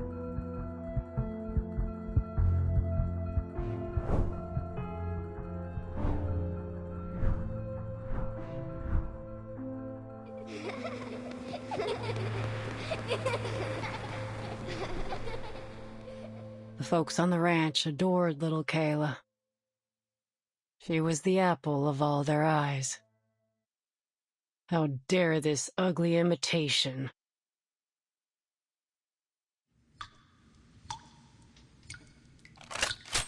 So...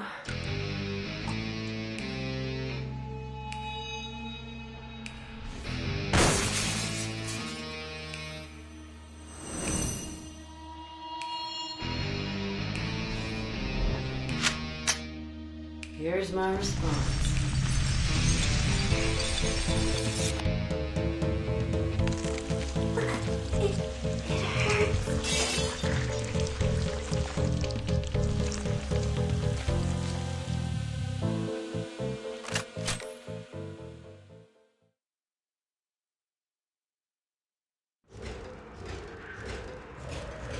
Argus. Argus. You've come to me. Let this serve as a reminder to remain vigilant. If there were a deceitful Spirit of the Year award, I'm sure that would win.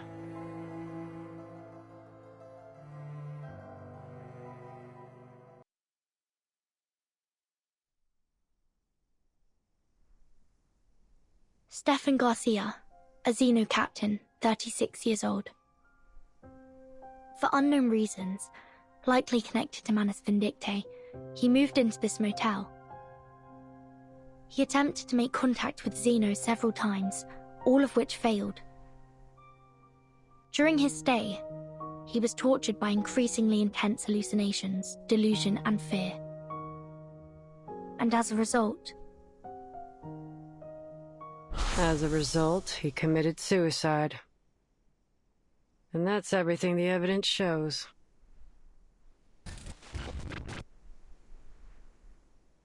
No. We must have overlooked something. A military officer killing himself. A phone call asking for help in Morse code. Not to mention Manus Vindicte. Where's this going, boss? We've encountered a series of bizarre events, one after another, ever since we arrived at this motel. The rituals in the rooms, the officer that went mad, the spirit in the mirror, and Manus Vindicte. Only one person remains uninvolved. Are you trying to say that she's the mastermind behind all this? She should know more about all this than anyone. Yet she feigns ignorance at every turn, which is suspicious in its own right. But what's there for a motel housekeeper to gain from all this? It's not like these spooky scandals would attract more guests. Unless someone else is pulling the strings. But that don't make much sense either, does it? When all these unusual things happened, she was happy to stand by and watch. But by whose orders? Some larger, more mysterious organization? Give me a break. What if she doesn't desire money or power? So what you're saying is that you need to ask Little Miss Maid a couple more questions. Precisely.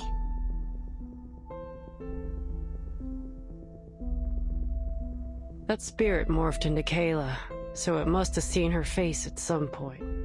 Which means that at one time, Kayla was in this room. And you're right. Tuesday's definitely not a run-of-the-mill motel maid. It wouldn't be wise to approach her rashly. Let me finish up here first. Then we can go question her together. All right.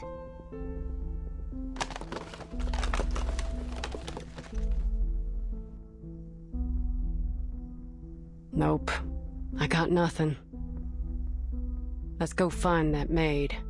I have a few questions for her myself.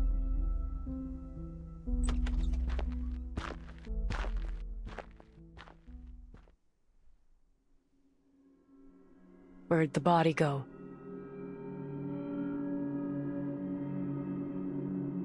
Ain't no signs of dragon neither. Who and how?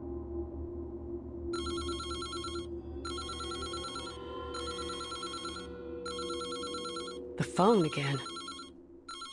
What do you think? Should we answer it? I bet it's another one of those prank calls. Those weren't prank calls. Someone was sending a distress signal in Morse code.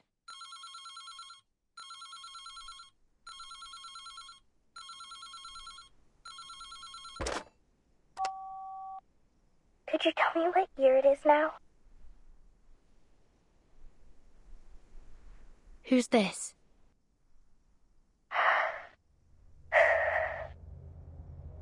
This is Barbara.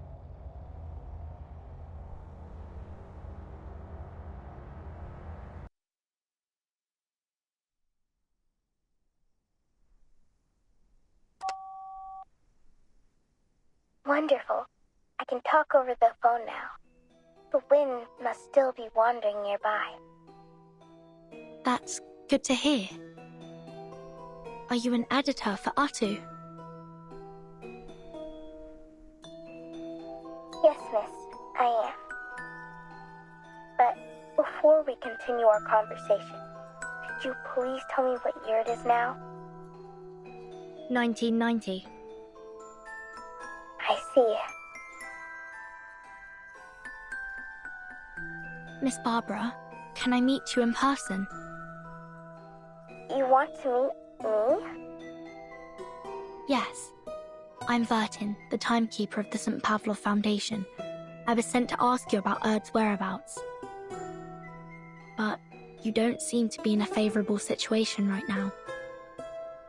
Miss Burton, I couldn't possibly locate Erd's whereabouts. The whispers of the wind can't reach this room. The whispers of the wind.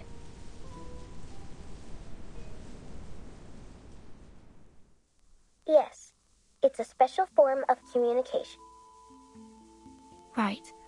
Well, is there anything I can do to help you rebuild this line of communication? Let me first explain the situation to you. Here are a few things I'm certain of.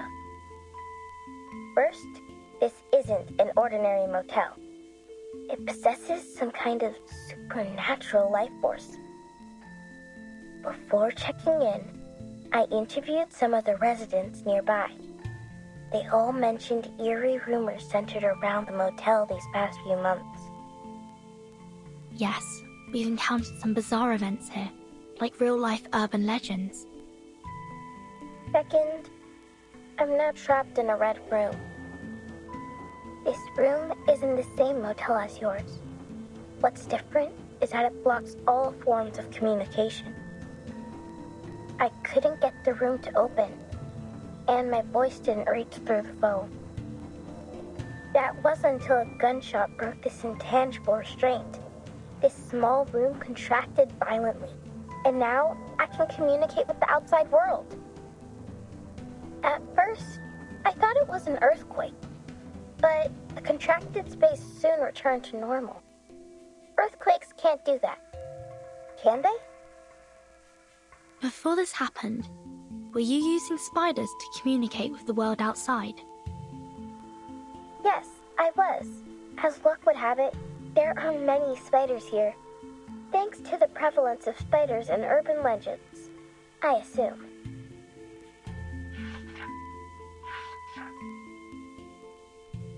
There's some paranoia about spiders living in hair. It originated in a sermon from 13th century England. A woman was always late to Mass because she spent too much time styling her hair. Eventually, a devil attached itself to her hair in the form of a spider. Yes, they delivered messages for me in their own peculiar way. Being completely isolated from the outside world greatly unsettled me. It reminded me of that terrible phenomenon.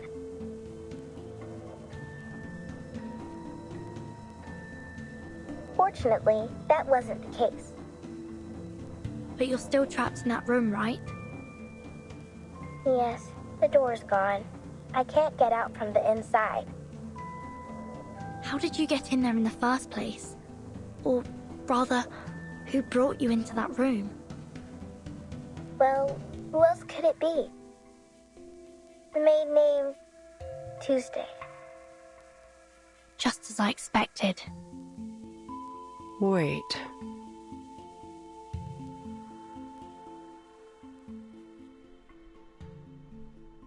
You're the driver who left me on the road, right? I remember your voice. Yeah, it's me. I actually changed my mind and turned back to get you, but you were gone by the time I arrived. I guess that's when you came to this motel, right? Yes, Tuesday saw me and invited me here. Oh. Did you want to ask me something? Have you seen a girl of about 5'3" here? In a white dress, curly chestnut-colored hair, green eyes, small hands. I may have seen her. When I first arrived, I saw a girl who matched your description coming down the hallway. She was carrying an empty basket. I presumed that she'd been shopping in the town nearby. If I recall correctly, she didn't check out. Thank you.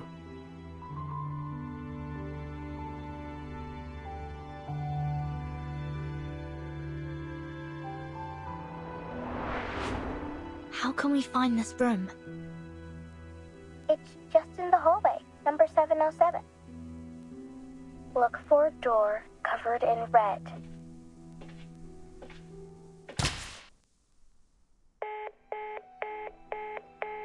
Looks like the phone got disconnected. So Barbara's in that room that Stefan saw, number 707. I'm going to find it. What about you?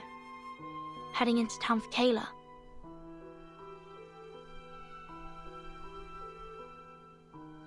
I did notice a weird spot in the hallway earlier. The maid's footprints were going back and forth like there was an entrance there. But I didn't see no signs of a door.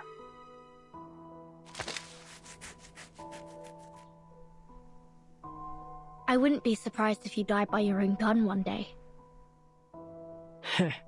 That'd be a memorable way to go.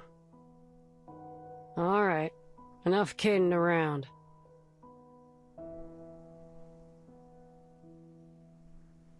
Our little Miss Maid tried so very hard to hide Barbara from us, but I guess the lamb's out of the bag now. Yes, it's all crystal clear now. Let's go. Hold up a sec, boss.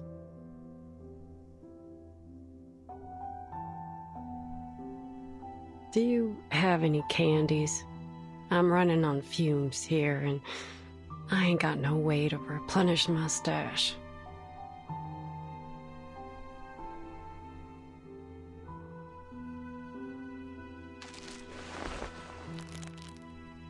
Us and Barbara will be out of here soon. And you'll find some candy and Kyla in town.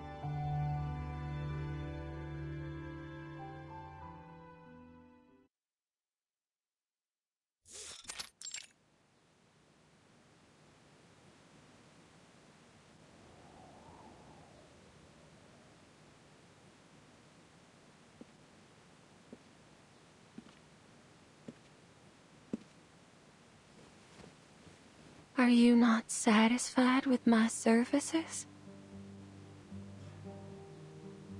No matter what, you shouldn't have cut the phone off.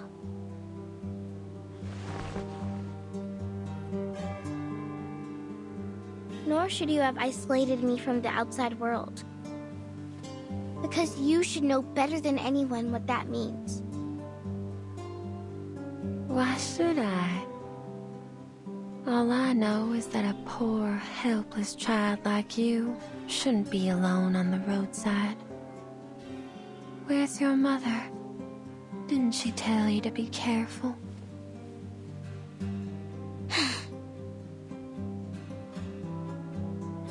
You really don't remember anything, do you? What do you mean? What do you think I should remember? Well, clearly it doesn't matter now. This motel's well decorated. Did you do all this yourself?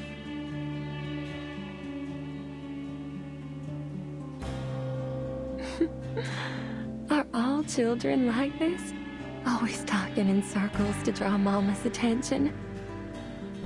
Oh, but these innocent words make them all the more adorable. I am not a child. That's exactly what a child would say.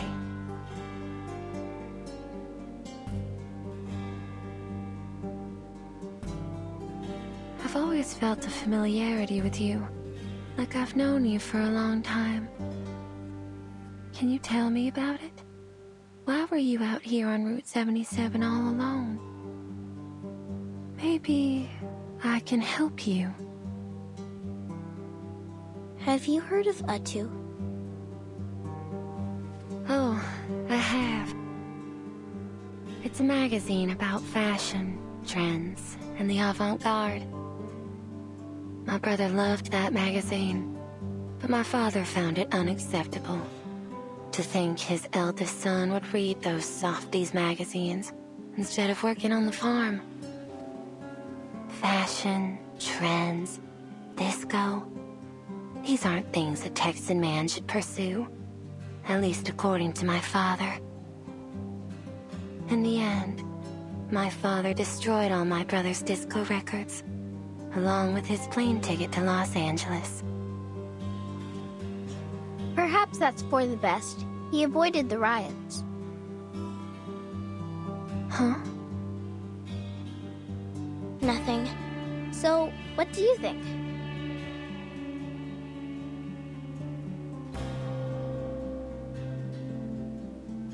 Me?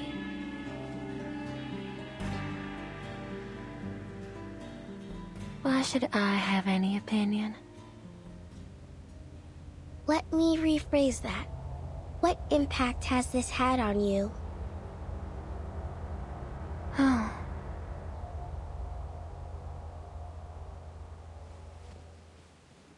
But what happened between them has nothing to do with me, does it?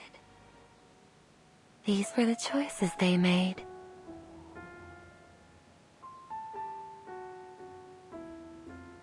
When I first arrived, a local resident told me not to stay at Tuesday's motel. He said his aunt went mad soon after she stayed here.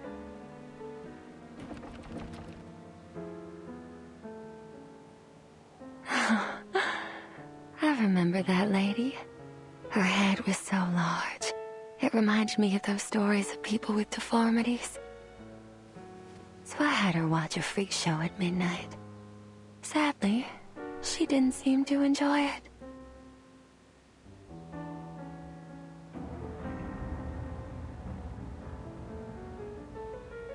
At this time of year, the farmers run their combine harvesters on the fields non-stop. The harvest is a joyful time of year, but the accompanying noise always frightens the children. Have you heard the stories of how naughty children get too close to harvesters and get caught in them, losing a hand or even a head? Fields, machinery, children with severed limbs. These stories are exactly what my motel's missing.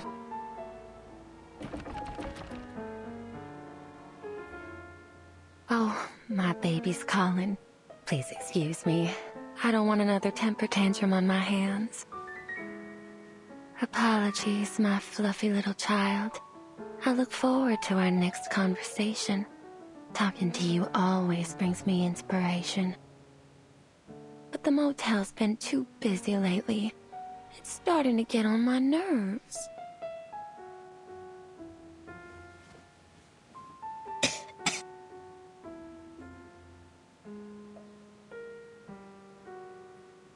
Oh, see, this is what I mean.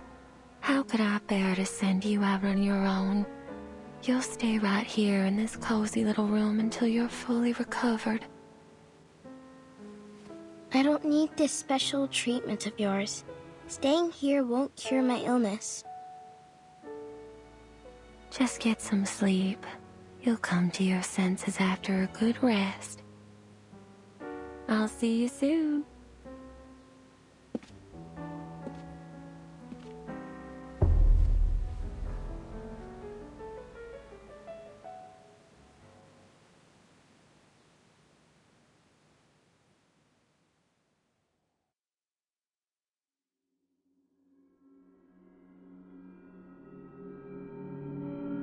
How many times have I told you not to eat things off the floor?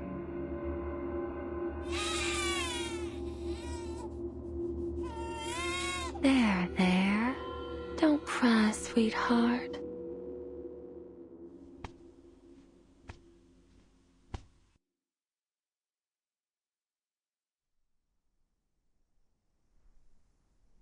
Is this the spot? Sure is shooting.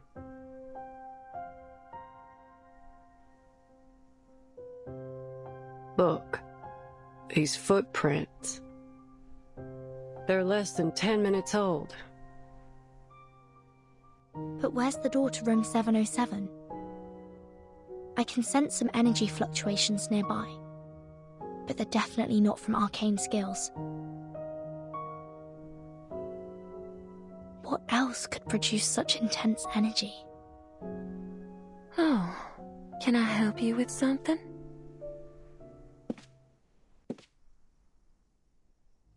Miss Tuesday, I've got a question for you.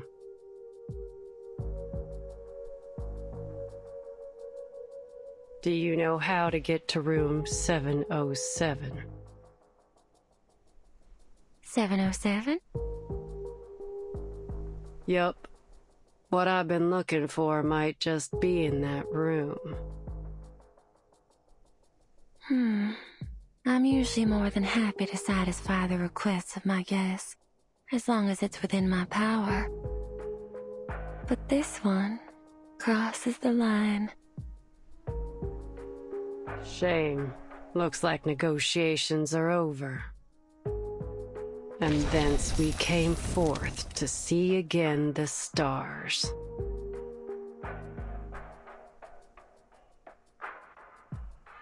Using arcane skills so frequently is bad for your eyes.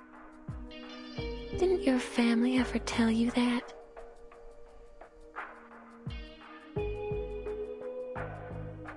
So you knew what we were doing all along. Of course. You weren't exactly subtle in your actions. What did you expect? But you've reached your limit now. 3. What's that supposed to mean? 2. Screw this. Your mind games won't work on me. 1.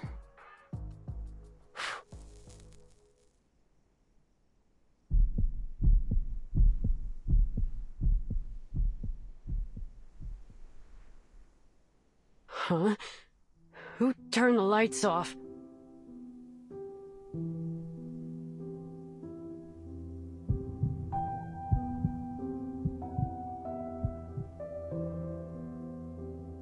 The lights are still on, dear.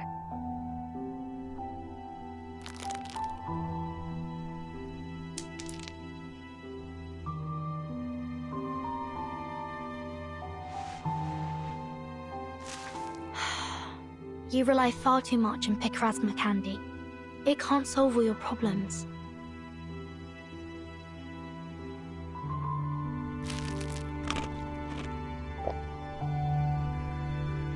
They usually work wonders for me. Just one candy restores 50% of my vision. But in my line of work, 50% is never enough. That's why I take 2. I need my vision to be at least 100%.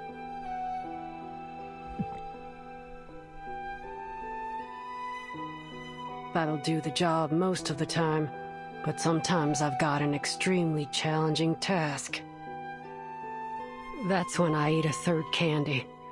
At that point, it's getting extremely dangerous.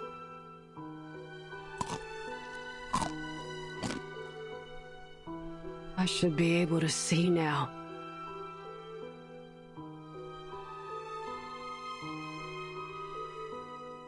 Should I take more? Absolutely not. The large amount of candy you've eaten is exactly why your eyes have failed you, and in such a crucial moment, no less. Excess leads to destruction. This is true for all things. You do well to learn your limits. What? I also had to be careful not to frighten those children too much.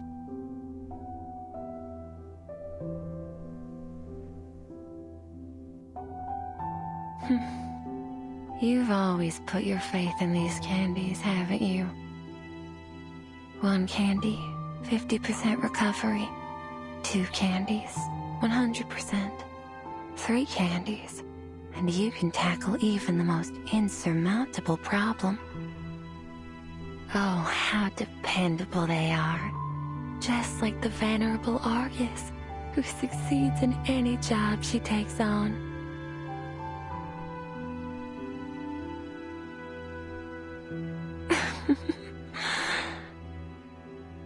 It's precisely your excessive confidence in these candies that has led to your marvelous destruction. Just as the people's trust in you as a mercenary has led you to this bottomless abyss. Oh, you poor thing. And of course, they'd never have imagined this. Argus, the mercenary named after the 100-eyed, all-seeing giant is in fact a blind fool. Who the hell are you?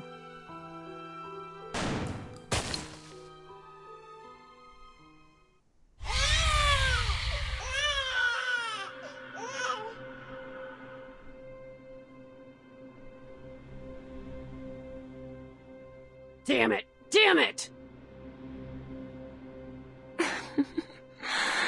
Missed me.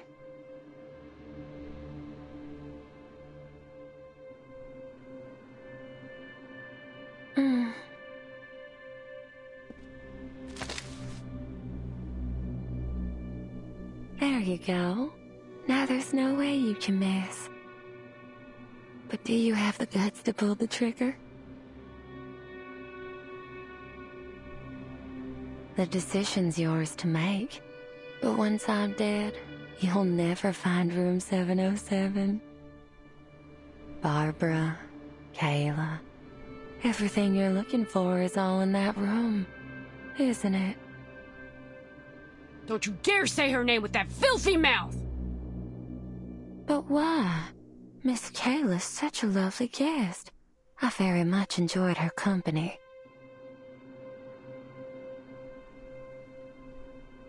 Enough. You and I need to have a serious talk. Oh, there's no need for that. Actually, my baby's eager to meet you. Your baby? Yes. In fact, the baby is the master of this motel.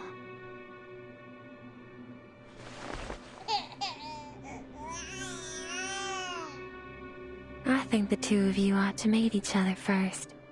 Here, hold it.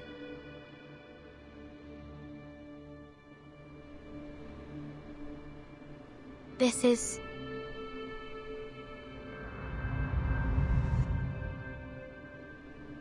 Burden! Burden!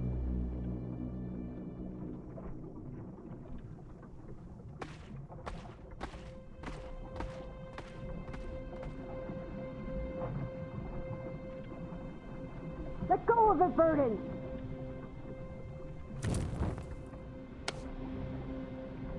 I ain't letting our deal end this way. Not while I draw breath. Argus!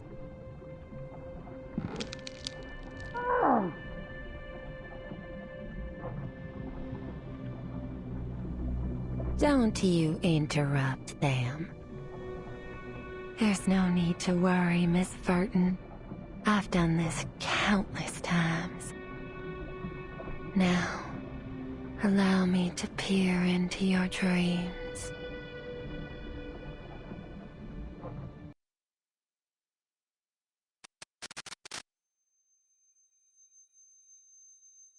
Where am I?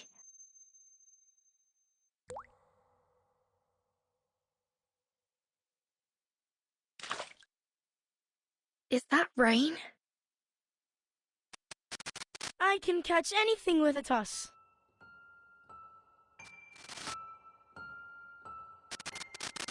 Burton, that's why you gathered us here, right? You shouldn't be here. You understand what we desire most, right, Burton?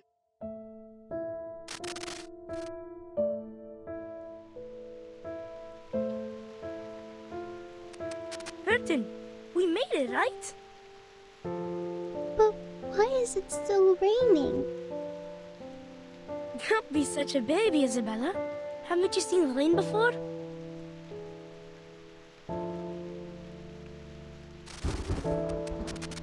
No! Were you afraid of children? Or rain?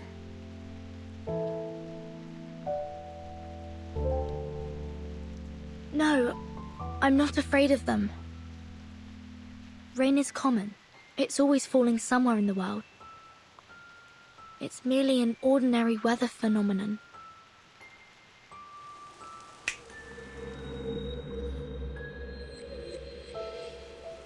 This is the kind of rain you're afraid of, isn't it? I've never seen rain fall upwards. Is this some creation of your imagination? Still, I don't see why you'd be afraid of rain falling in reverse. Would you care to enlighten me, dear child? Miss Tuesday, please. Stop trying to get in my head and tell me where Argus is.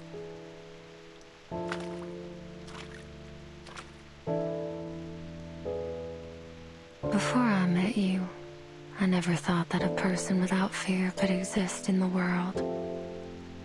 I've never once guessed someone's fear incorrectly either. You really are something else. You didn't guess incorrectly. These reversed raindrops have brought utter chaos to the world, pulverizing people under the crushing wheel of time. You should be thankful you've never seen it. But it can't stop us anymore. Because the Umbrella's here.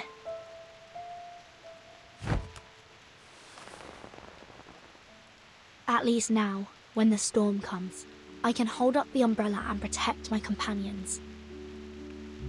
And although this ability has come too late for some, we still have a future to protect. Why are you so obsessed with people's fears? Your hands have been trembling with excitement this whole time.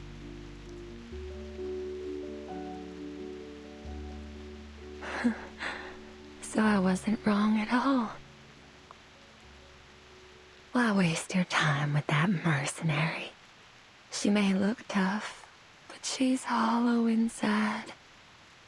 Have you ever eaten a macadamia nut? Crack the hard shell, and you'll find the delicious center. Who could resist the soft texture and rich flavor of fear? Miss Tuesday, this has to end. You are the one pulling the strings here, aren't you?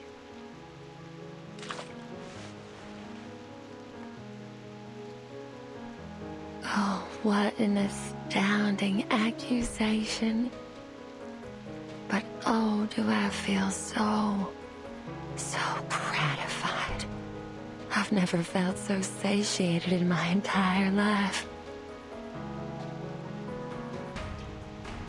Oh, you're the only one who's ever seen through me. How exhilarating. However, your accusation missed the mark.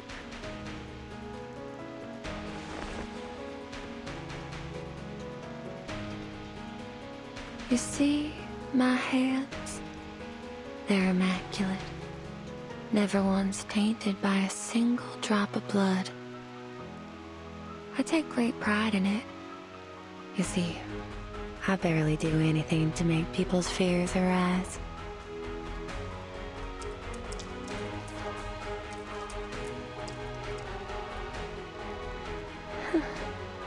I would never injure anyone.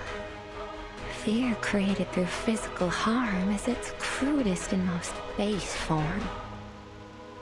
What I crave is the fear that lingers in their hearts forever.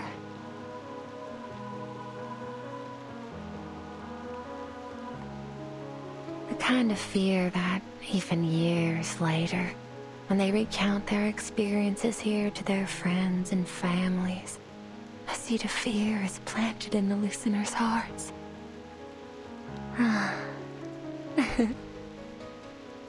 I instill fear in my guests, and they become my beloved children.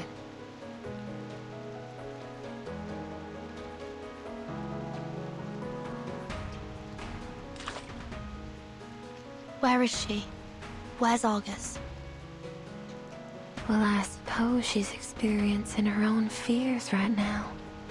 Under that hard mercenary exterior, she's tormented by them.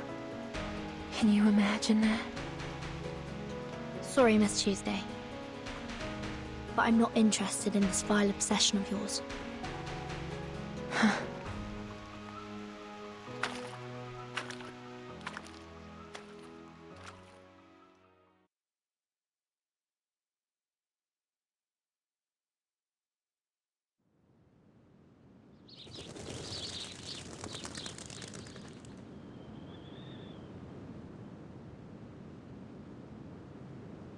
This is...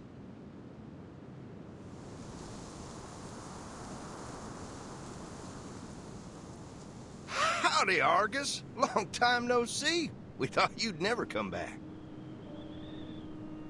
Mr. Dennis? Why are you here? Oh boy, you listening to yourself? Why wouldn't I be here? It's my daughter's wedding day. Huh? Oh, well, congratulations.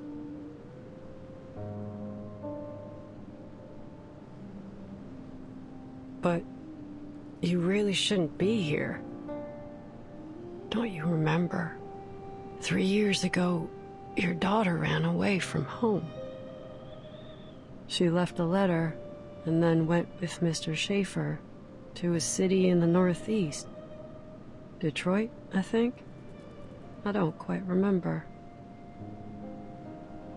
Oh, come on. Quit fooling around.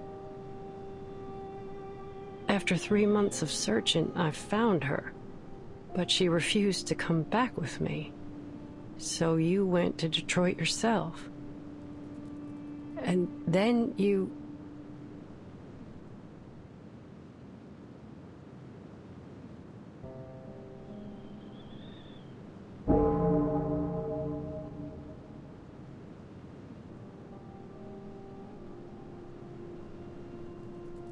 In any case, I'm sorry I couldn't bring her back. What are you talking about, Argus? You must be tired from working on all those requests that the townsfolk have pushed upon you. I've told them so many times to go easy on you. That said, I have a request for you myself. What is it? Did you lose some livestock, or...?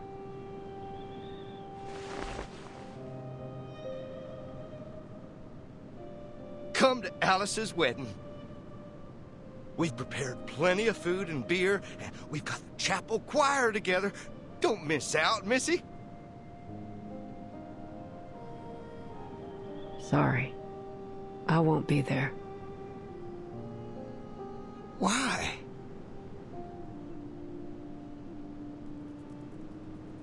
I need to deliver a letter to Mrs. Mary's husband. She can't go herself because of her bad legs, you see. Hey, Argus, I didn't ask you to deliver any letters. Mrs. Mary, didn't you...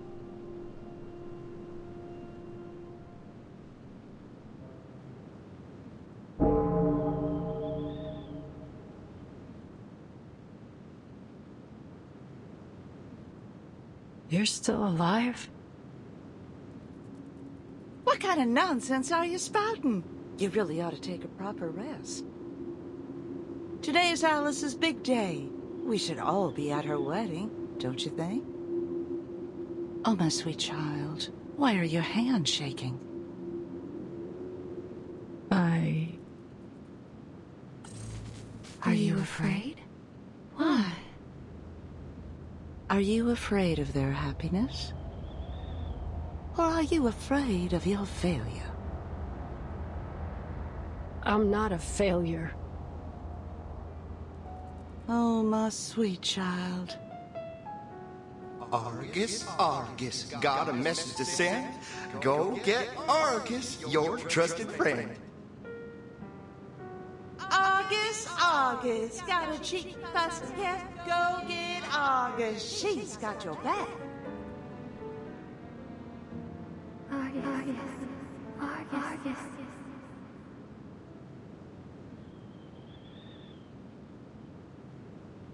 Who's there?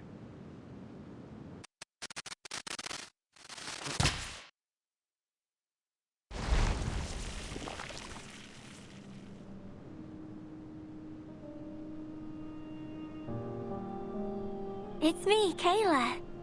You haven't forgotten me, have you? Kayla. It's getting dark. We should take them back. Ain't no way they'll make it through the night out here with their mama hurt. And you can't see a thing at night. Yeah, we need to go back now. Can't delay any longer.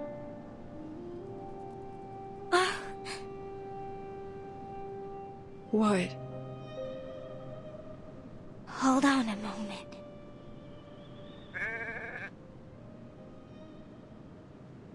What are you doing?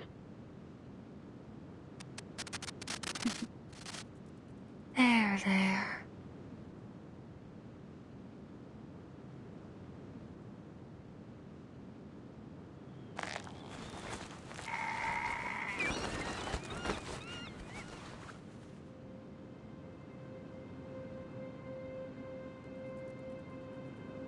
Isn't it better to die a quick death than end up in the belly of a wolf? You've got no right to make that decision. No living thing is born to simply die. It could have stood up. It could have survived.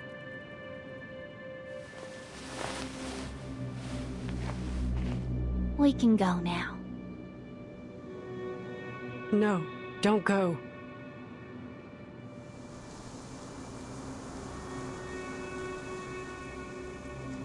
Oh, you've reminded me. There are 2 problems left unsolved. Those 2. Over there.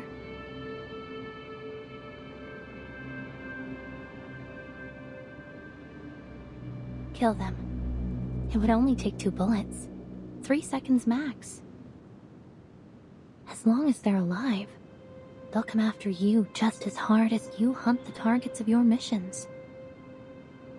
I'm sure you know that better than I do. Why should I kill them? Do you need a reason? Just do as we've always done. I say, and you do. No need to think about it. Isn't that what you pride yourself on? A mindless tool that blindly follows orders. That's all a mercenary needs to be. Isn't that the so-called value of a mercenary that you always talk about? No, it ain't true. What's with the hesitation anyway? It's not like you give a damn about other people's lives. The only reason you can't bring yourself to kill them is because you enjoy how they always praise you and depend on you.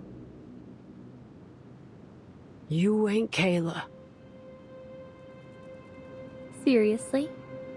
Are you saying I'm a fraud just because I don't meet your expectations of what I'm supposed to be?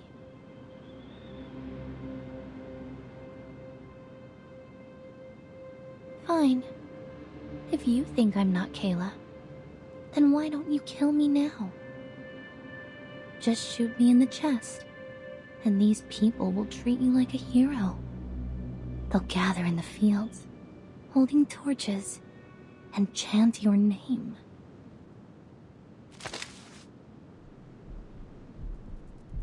Argus, Argus, she's spineless. Argus, Argus, she's...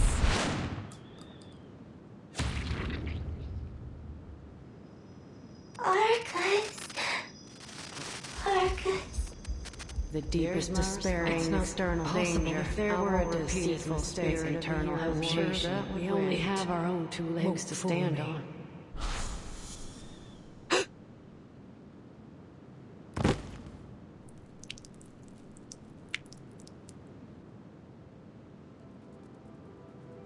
Oh, Argus, our great hero! The tales of your heroic deeds will be passed down through generations. She ain't Kayla. Now, you're lying to yourself again. Of course she's Kayla. It's not possible. Do I need to show you the bullet through her heart for you to believe it, Bonehead? Damn it!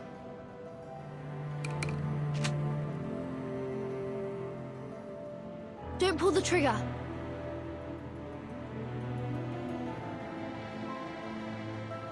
Virgin?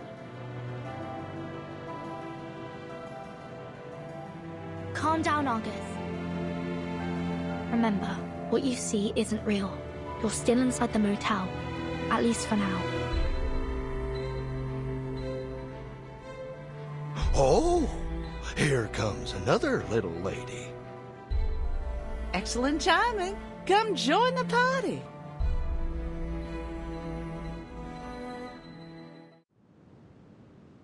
Burden. I'm here to get you out. So that wasn't Kayla.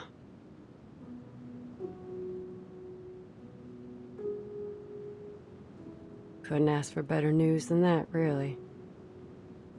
No, it wasn't. Let's get out of here.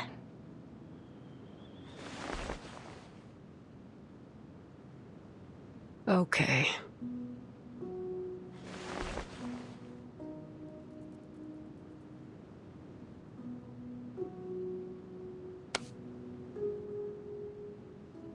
She ain't Kayla.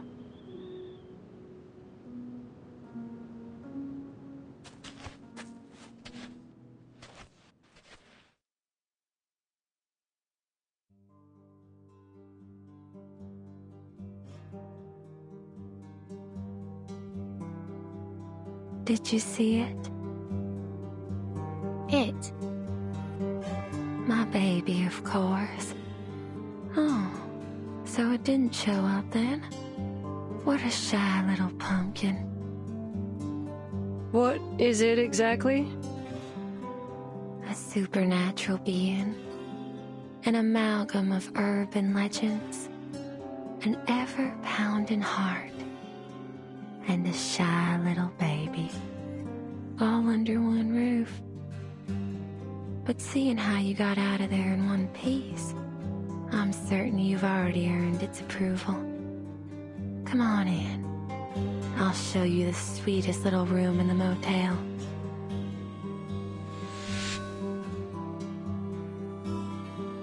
Don't be afraid, sweetheart. Go ahead. Open the door.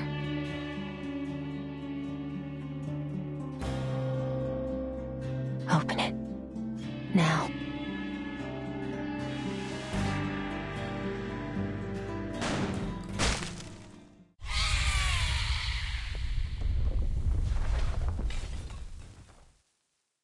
That'll do it.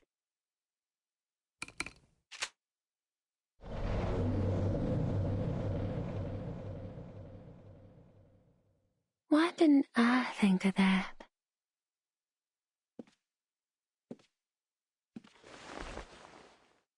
Your eyes haven't recovered yet, have they? Such poor aim. Let me lend you a hand. Listen to Mama. I told you long ago about the consequences of disobedience. Oh, it's out of bullets. Could you help me reload? Oh, my sweet child. Can you see it? This is the beauty of fear. Watch out! Please, come in, my dear guest. You'll find what you seek inside.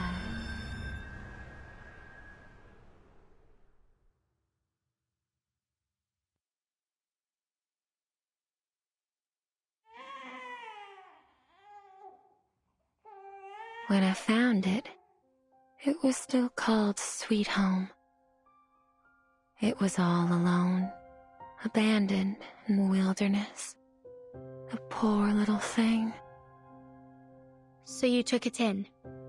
Some unknown, growing arcane consciousness that takes the form of a motel, yet somehow also exists as a baby?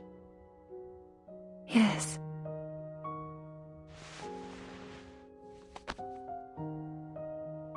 There. But it seriously impacted the lives of the locals. Oh, Miss Furton. They chose to come here of their own volition. I never forced them to stay. But after leaving, some of them went mad or even committed suicide. Well, They made those decisions themselves. Now is not the time to dwell on such trivial matters, Miss Verton. Haven't you been searching for Miss Barbara?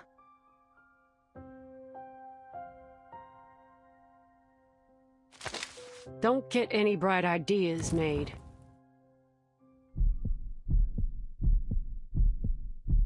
If Verdon gets so much as a scratch, I'll blast your chest open.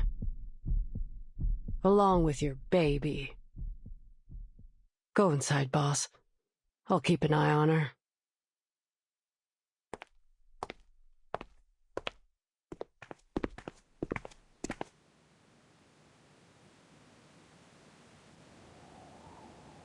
Here you are, Miss Verton. I'm so glad. I was beginning to think I'd never regain contact with the outside world. Miss Argus, you can put your gun down now. I've shown my utmost sincerity, have I not? Shut your trap.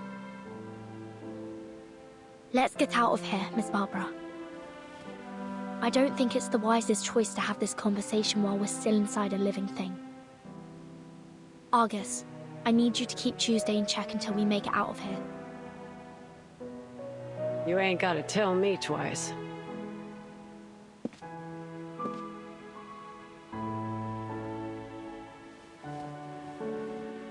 I've gazed at this scenery countless times, but never have I felt as enthralled as today. But, Miss Verton, don't you think you've forgotten something? Forgotten what? That guest who came with you.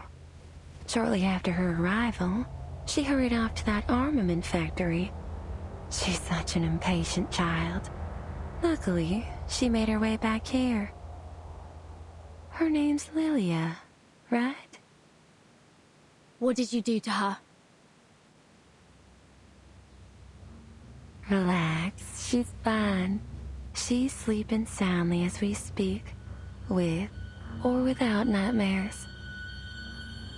Follow me. I'm sure she's eager to see you.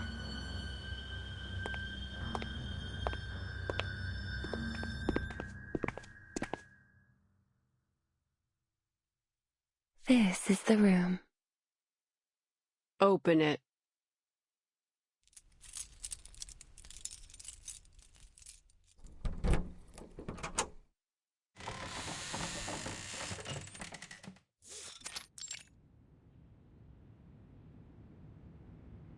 Oh.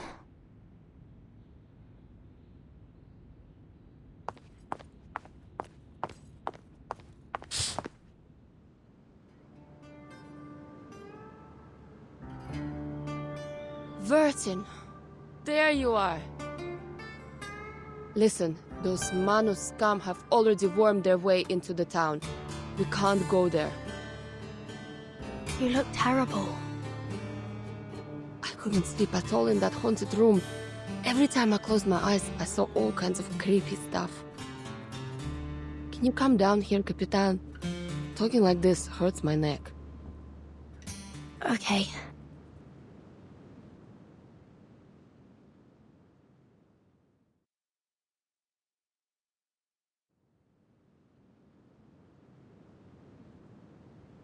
What's going on?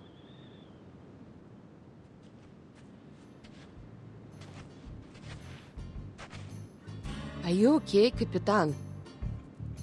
I'm fine. I have good news and bad news. Don't bother with the order. Just lay it on me. The good news is, we found Barbara. The bad news is we've got a new problem. This motel is the manifestation of a living consciousness that constantly generates urban legends and spreads fear. It might turn into a supernatural arcanist in the future. We can't let it grow here unchecked. We need the help of the Foundation to keep it under control.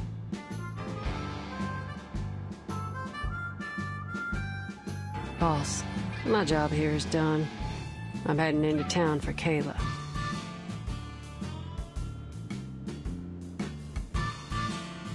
Oh, and, I promised a young fella that I'd help him find his mother. I've gotta go now. How do I pay your fee? Fee? We're friends, Verdon. I don't need no payment.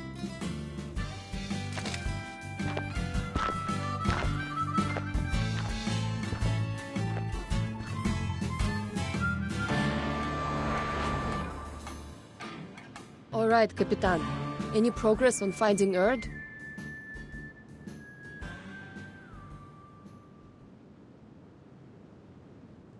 That's why you came looking for me, right? I'll ask the wind for you. It's the least I can do. Did she doze off?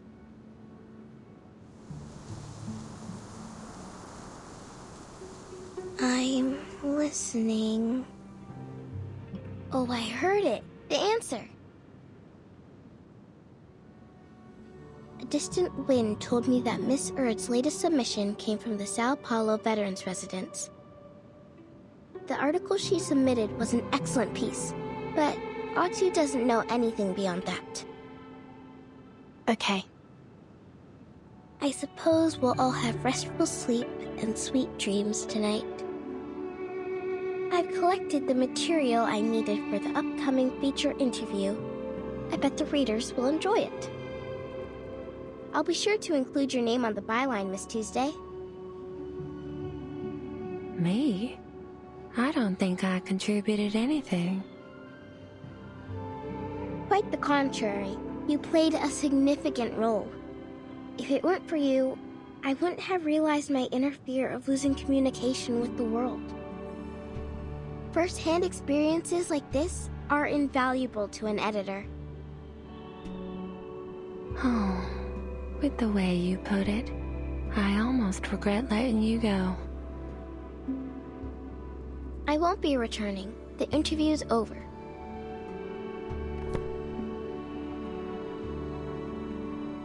If all goes well, you'll be able to read about it in the next issue of Atu. I'll take my leave now. Goodbye.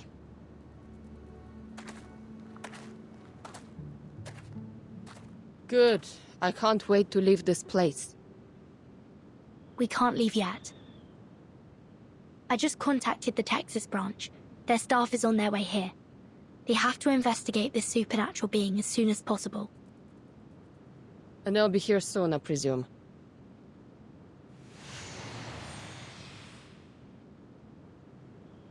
I can feel their energy fluctuations of teleportation rituals. It must be them.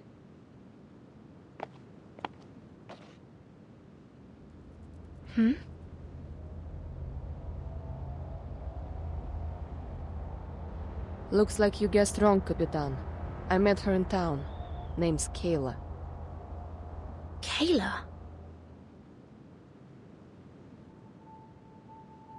Do you know someone called Argus? The name doesn't ring a bell. How strange.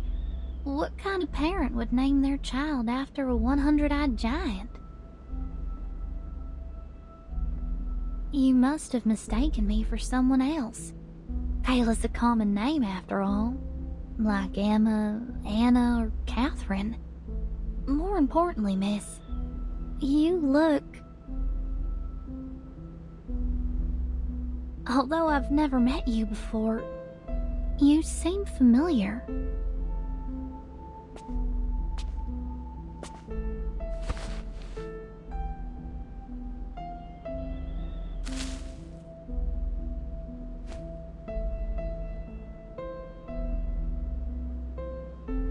I hope you have a wonderful day. Thank you.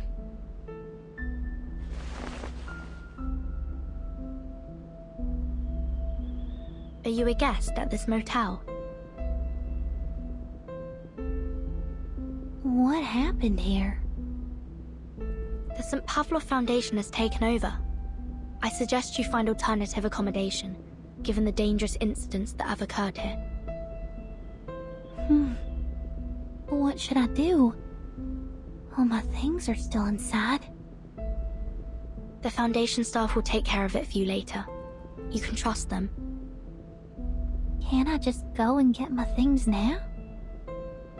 I would advise you to wait until the Foundation staff arrive. Oh, I can look after myself. No need to worry about me, miss.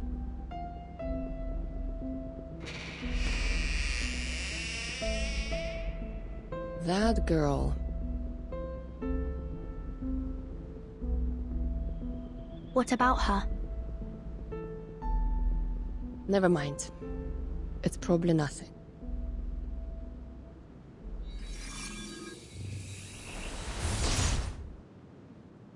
Apologies for our delayed arrival, Miss Furton.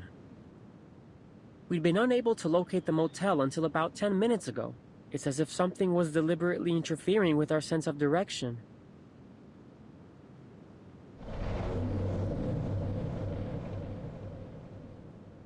Oh.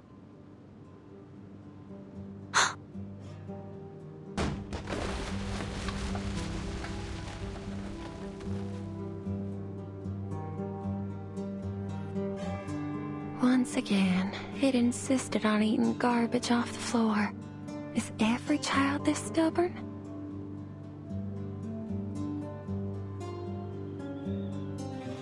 It's Stefan, a Xeno officer. Stefan.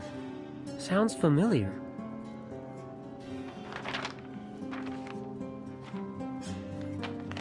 The records show he was a high-ranking Xeno officer who went missing after the vacuum bomb footage leaked. Xeno issued a staggering bounty on him. I guess whatever he did really angered Admiral Igor. Who would have thought he'd be hiding in this little motel in the middle of nowhere? Obviously, luck wasn't on his side. All right, Miss Furton. We'll take over from here.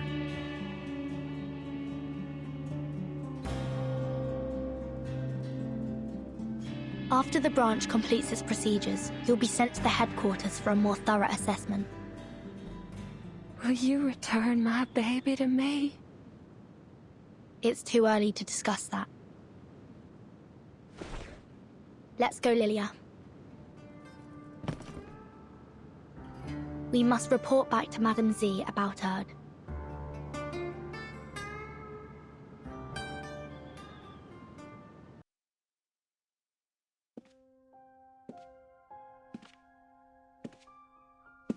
Oh dear. It seems a lot transpired while I was away.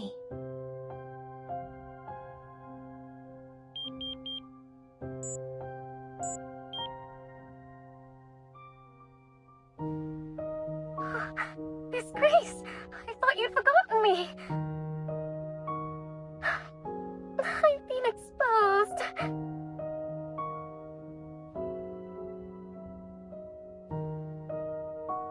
Kimberly, care to tell me what happened in this motel? There's blood and brains splattered in the hallway. Who died and how? It was that Xeno madman. He shot himself in the head. But I still haven't managed to destroy the ritual sigils under his bed. And I couldn't find the...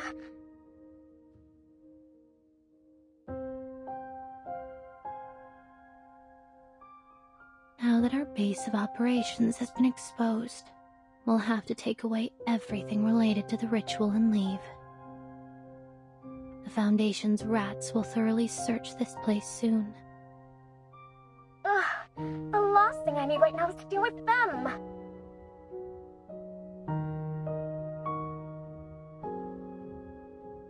And, could you tell me more about this Burton?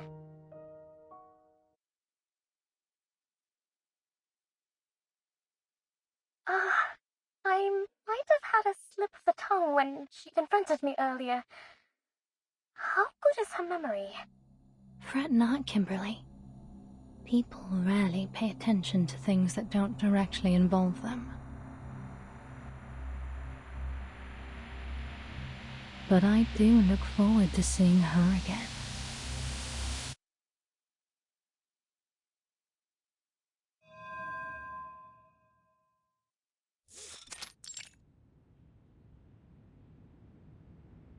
We're just here to have a conversation, Ms. Tuesday. Relax.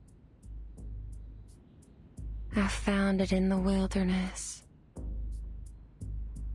You mean the motel with arcane powers? Just to confirm, the base form of this arcane consciousness is a heart-shaped fetus, correct? Yes. It's about as intelligent as a one-year-old human, and it lacks the ability to deliberately plan or cause the incidents in the motel. Meanwhile, it sees you as its mother, displaying remarkable trust and dependence on you. Therefore, we believe you were a major contributor to these incidents, or rather, the one who pulled the strings. You may not have acted with evil intent, but your actions have caused many residents in Chisos to suffer mental breakdowns. They were seeking some form of relief from their mental anguish, which provided the perfect opportunity for the Manus to entrench themselves so deeply in this town. Isn't that so, Miss Tuesday? Well, I've never been to that town. And even if it is, as you say, they made their choices, didn't they? I see.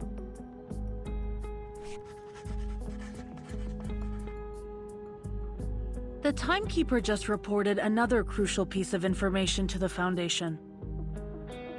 Were there any activities going on in the motel undertaken by the self-proclaimed followers of the Order of Enlightenment? Oh, there indeed were. They left not long ago. I still remember their faces. What did they do at the motel? They scribbled on the floor and made strange noises. Oh, I remember now.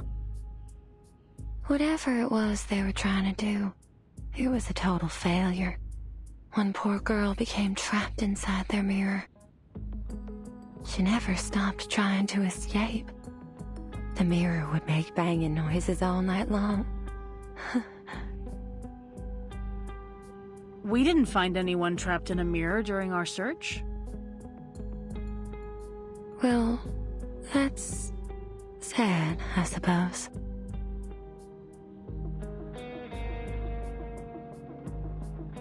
If you knew they were from a dangerous arcanist organization, why didn't you report them to the Foundation?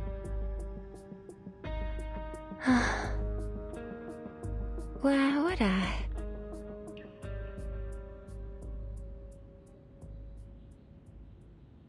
Fear doesn't frighten me. No, quite the contrary. It excites me. I would embrace fear any day of the week.